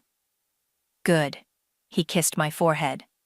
Because there's a catamaran with our name on it. As we headed to the dock, Vada showed me one last message from Sophia. Mom's freaking out. Grandma's crying. Uncle Brent just threw his phone across the room. Best day ever. The captain greeted us with fresh margaritas. As we pulled away from the dock, I raised my glass. To family first, I said. To family first, Kent and Vada echoed, clinking their glasses with mine. The shore grew distant behind us, and with it, all the expectations and obligations I'd carried for years. Somewhere back home, my brother was learning a hard lesson about taking people for granted. But here, with the wind in my hair and the sun on my face, I was finally, wonderfully free. You know, Vada said, scrolling through her phone one last time before putting it away. I think this might be the best catering job you've never done. For the first time in days, I laughed without restraint. She was right. This was exactly where I needed to be. Back at Brent's new house, chaos was unfolding. I didn't witness it firsthand, of course, but Sophia's steady stream of texts to Vada painted the picture perfectly. As we lounged by the resort pool the next morning, Vada read them aloud like breaking news bulletins. Update from 4 hours ago, Vada announced, adjusting her sunglasses. Uncle Brent's trying to pass off grocery store cheese platters as artisanal selections. Even the Walmart staff looked embarrassed for him. Kent snorted into his piña colada. What time did the party start? 3 p.m., I said, checking my watch. So right about now, Vada's phone buzzed again. Oh my God, listen to this. First guests arriving. Uncle Brent told them the caterer had a family emergency. Everyone's asking if it's you. He's sweating through his designer shirt. Family emergency, I repeated. Well, he's not wrong. Wait, there's more. Vada sat up straight. Grandma's stress cooking in the kitchen. She found a Pinterest recipe for fancy appetizers. The smoke alarm's already gone off twice. Kent ordered another round of drinks. Should we feel bad? Ask me again after I hear about the investors' reactions, I said, but my stomach did a small flip. The next message came minutes later. The investors just arrived. Uncle Brent's trying to explain why there's only Costco cookies and burnt mini quiches. One guy just asked if this was some kind of joke. I closed my eyes, letting the sun warm my face. The guilt was trying to creep in, but I pushed it back. Remember your restaurant opening? Kent said, reading my expression. When Brent promised to bring those restaurant critics he knew? And then ghosted me because his fantasy football team made the playoffs? I nodded. Yeah, I remember. OMG, Vada read. Mom just found Aunt Jade's vacation post on Instagram. Uncle Brent's face went from red to purple to white. Pretty sure he stopped breathing for a second. I sat up. What post? I haven't posted anything. Kent raised his hand slowly. That might have been me. Just a subtle shot of our sunset sail yesterday. Tagged you in it. You're evil, I laughed. I love it. The updates kept coming as we moved from the pool to the beach bar. The investors left after 30 minutes. One of them actually laughed out loud. Dad's stress-eating all the backup chips. Mom's crying in the bathroom. Uncle Brent just announced that the real food is on its way. Pretty sure he's delirious. Then came the video. Sophia had managed to capture Brent's meltdown in the kitchen, his voice carrying clearly through the house. Where the hell is she? She's ruined everything. Everything. Does she know how much I have riding on this? Mom's voice in the background. I'm sure there's been some mistake. Jade would never what? Stand up to precious Brent? That was Sophia, off camera. Maybe she's tired of being taken for granted. Stay out of this, Brent snapped. This is all her fault. She promised. Family comes first. Like when you promised to help with her culinary school? Sophia shot back. Or when you convinced Grandpa not to invest in her business. Silence fell in the kitchen. The video ended. Your niece, Vada said, is my new hero. My phone lay dark and silent on the table, still in airplane mode. Part of me wanted to turn it on, to deal with the fallout. The other part ordered another margarita. They'll get over it, Kent said, reading my mind. Or they won't. Either way, you've made your point.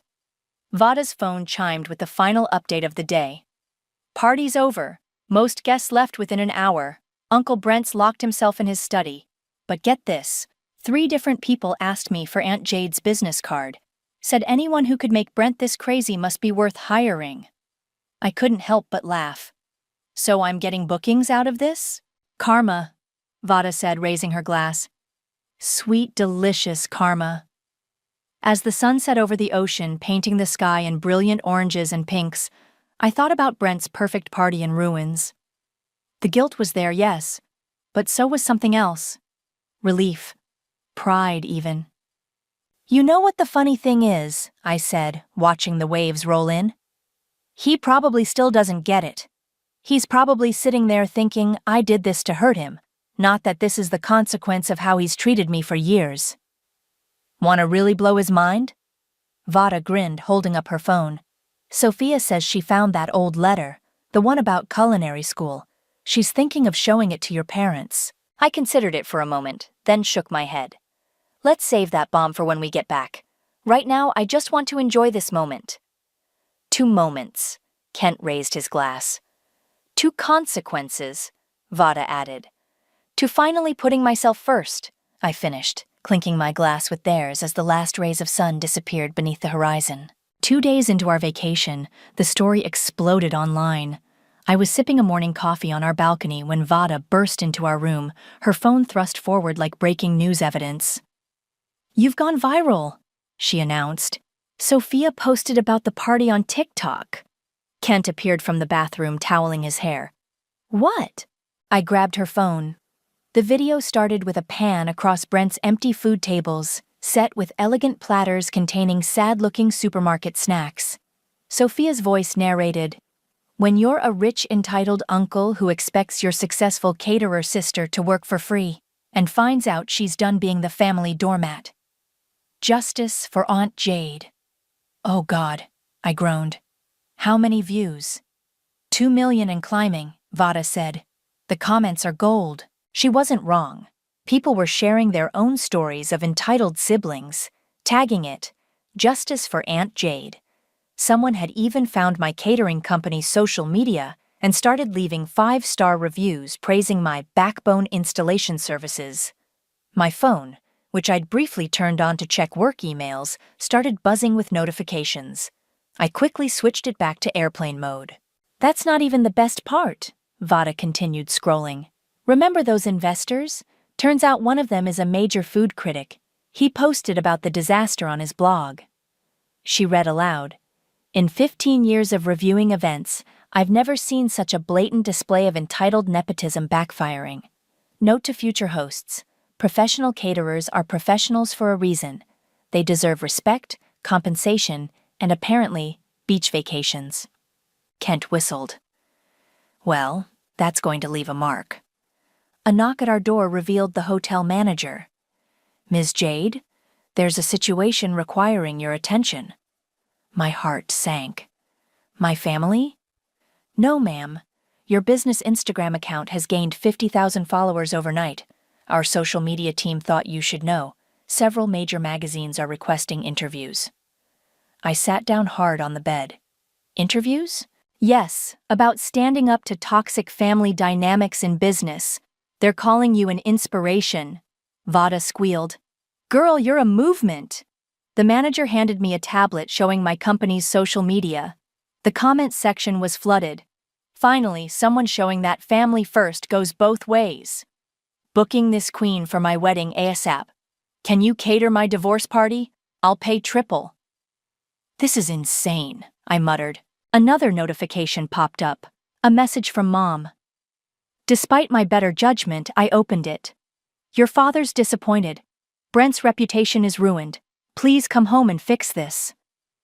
Before I could respond, Sophia sent a new video to Vada. This one showed Brent pacing in his study, yelling into his phone. What do you mean you're pulling out of the deal? It was just a catering issue. No, I can explain. Hello? Hello? The camera panned to show my mother standing in the doorway, finally looking uncertain. Maybe, she said quietly, we should talk about how we've been treating Jade. Not now, Mom, Brent snapped.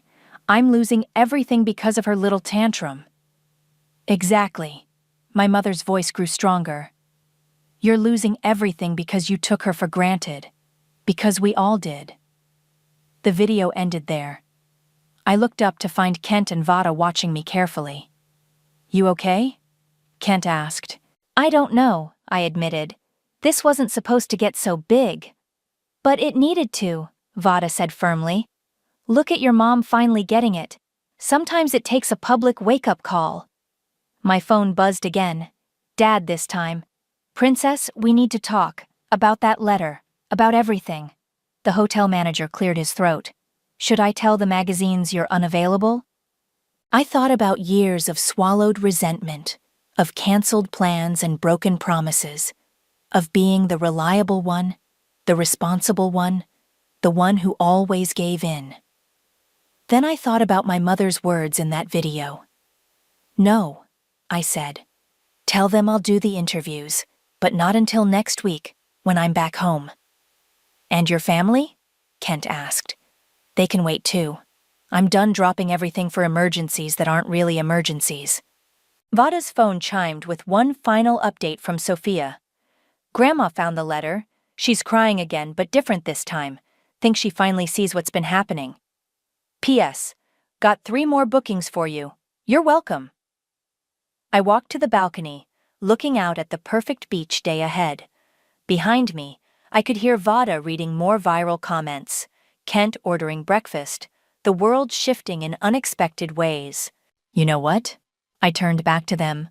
Let's go snorkeling. The family drama will still be there tomorrow. And you'll be ready for it, Kent said. Yeah, I smiled, feeling stronger than I had in years. I really will be. For the first time, I realized this wasn't just about one catering job or one entitled brother.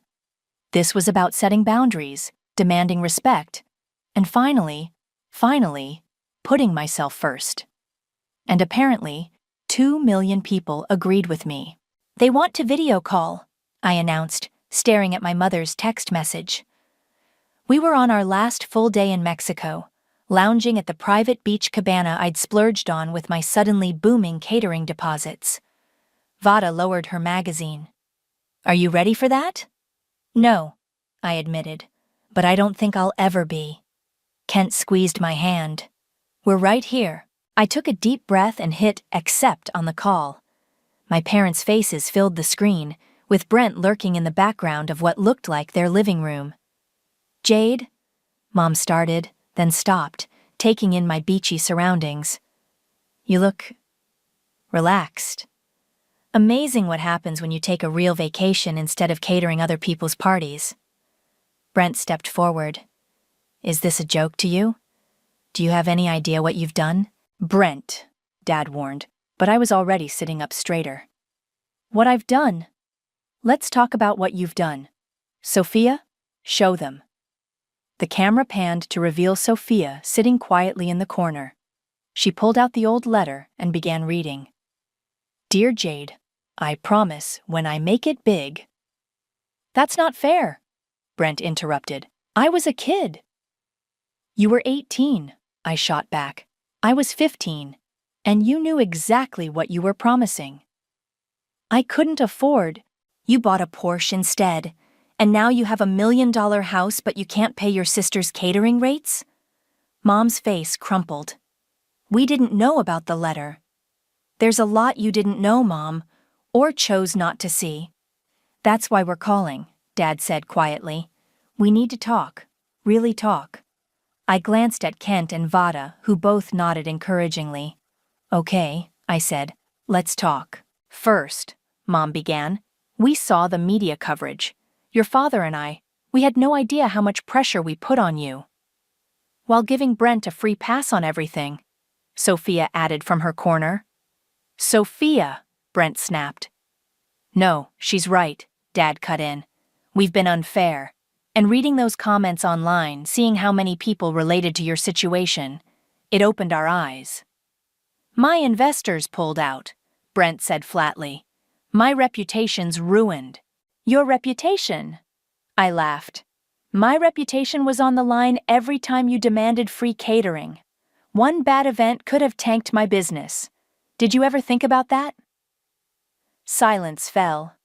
Even Brent looked taken aback.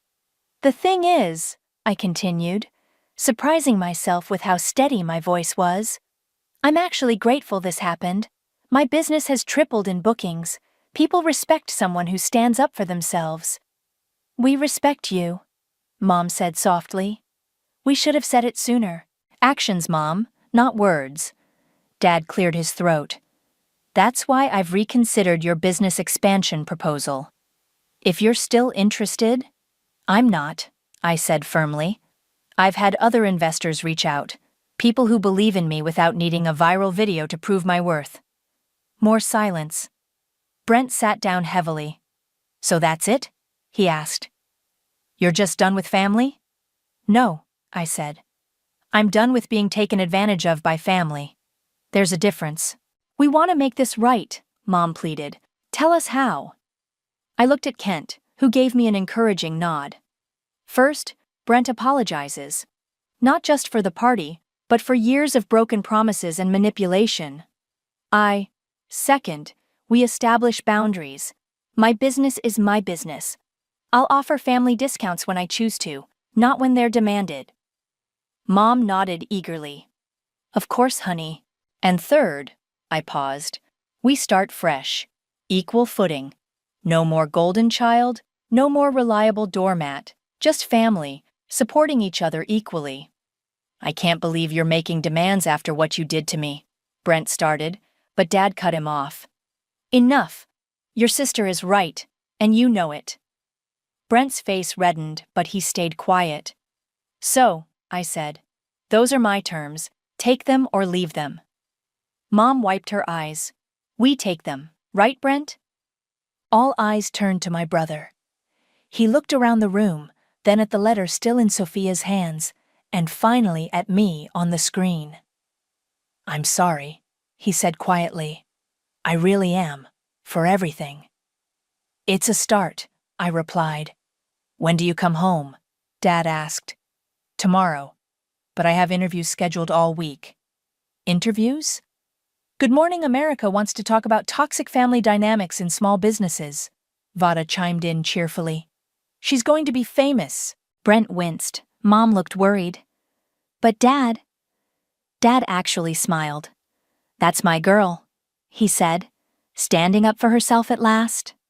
As the call ended, I fell back against my beach chair, emotionally drained but lighter somehow. Well, Kent said, that went better than expected. Think it'll last? I asked. Vada snorted. With 2 million people watching, it better.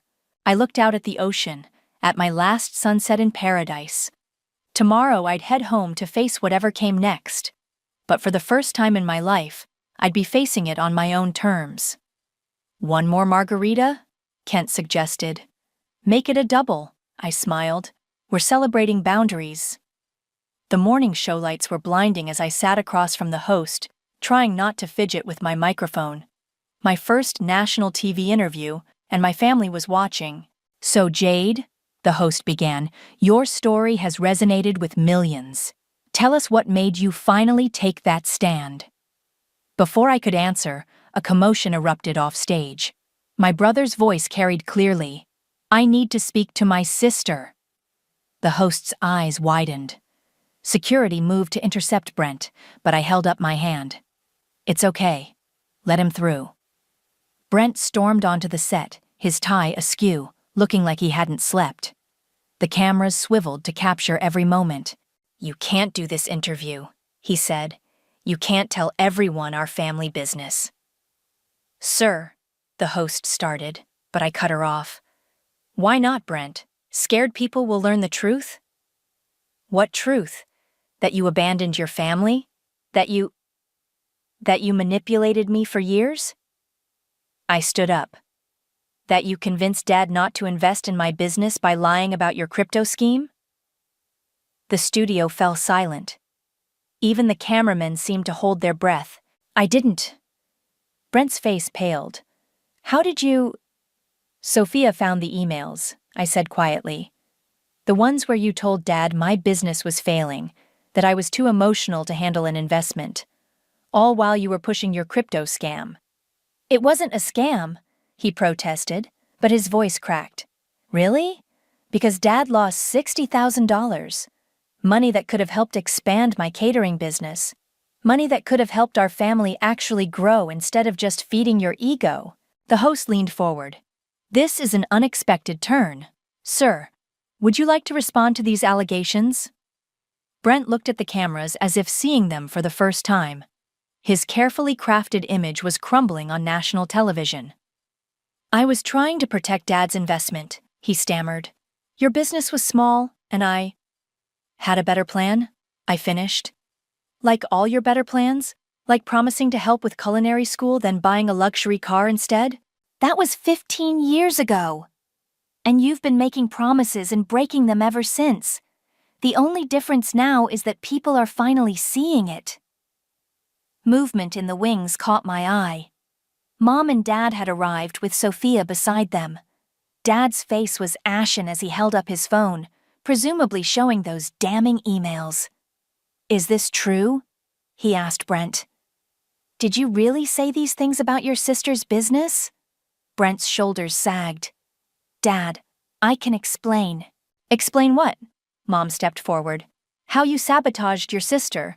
How you've been playing us against each other for years. The host was practically vibrating with excitement. Ladies and gentlemen, we're witnessing an unprecedented family confrontation live on air. Turn off the cameras, I said suddenly. But, please, this isn't about ratings anymore. To my surprise, they complied. The red lights blinked off, and the studio audience was ushered out. In the sudden quiet, Brent seemed to deflate. I didn't mean for it to go this far. None of us did, Mom said. But here we are. Why? I asked him. Why sabotage me? I would have helped you anyway. I always did. Because, he whispered, you were succeeding on your own. No help, no shortcuts, just hard work and talent, and I couldn't handle it, Sophia finished. Because Aunt Jade made it honestly while you were cutting corners and manipulating people. Dad stepped forward, looking older than I'd ever seen him. I trusted you, son. With my money, with your sister's future. I'll pay it back, Brent said quickly. The crypto market will recover. Stop, I cut him off. Just stop. For once in your life, own what you did. Silence fell again. The studio lights hummed overhead.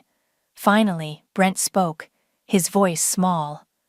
I was jealous. Of your success, your independence. Everything came so hard for me, but you made it look easy. Easy? I laughed bitterly.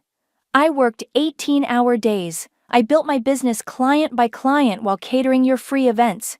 Nothing about it was easy. I know that now, he said. I know a lot of things now. Mom stepped between us. So what happens next? I looked at my family, really looked at them. Mom's hopeful face, Dad's disappointed one, Sophia's proud smile, and Brent's broken facade. Next, I said, we rebuild. But differently this time. With truth, respect, and actual support, not manipulation disguised as family loyalty. And the interview?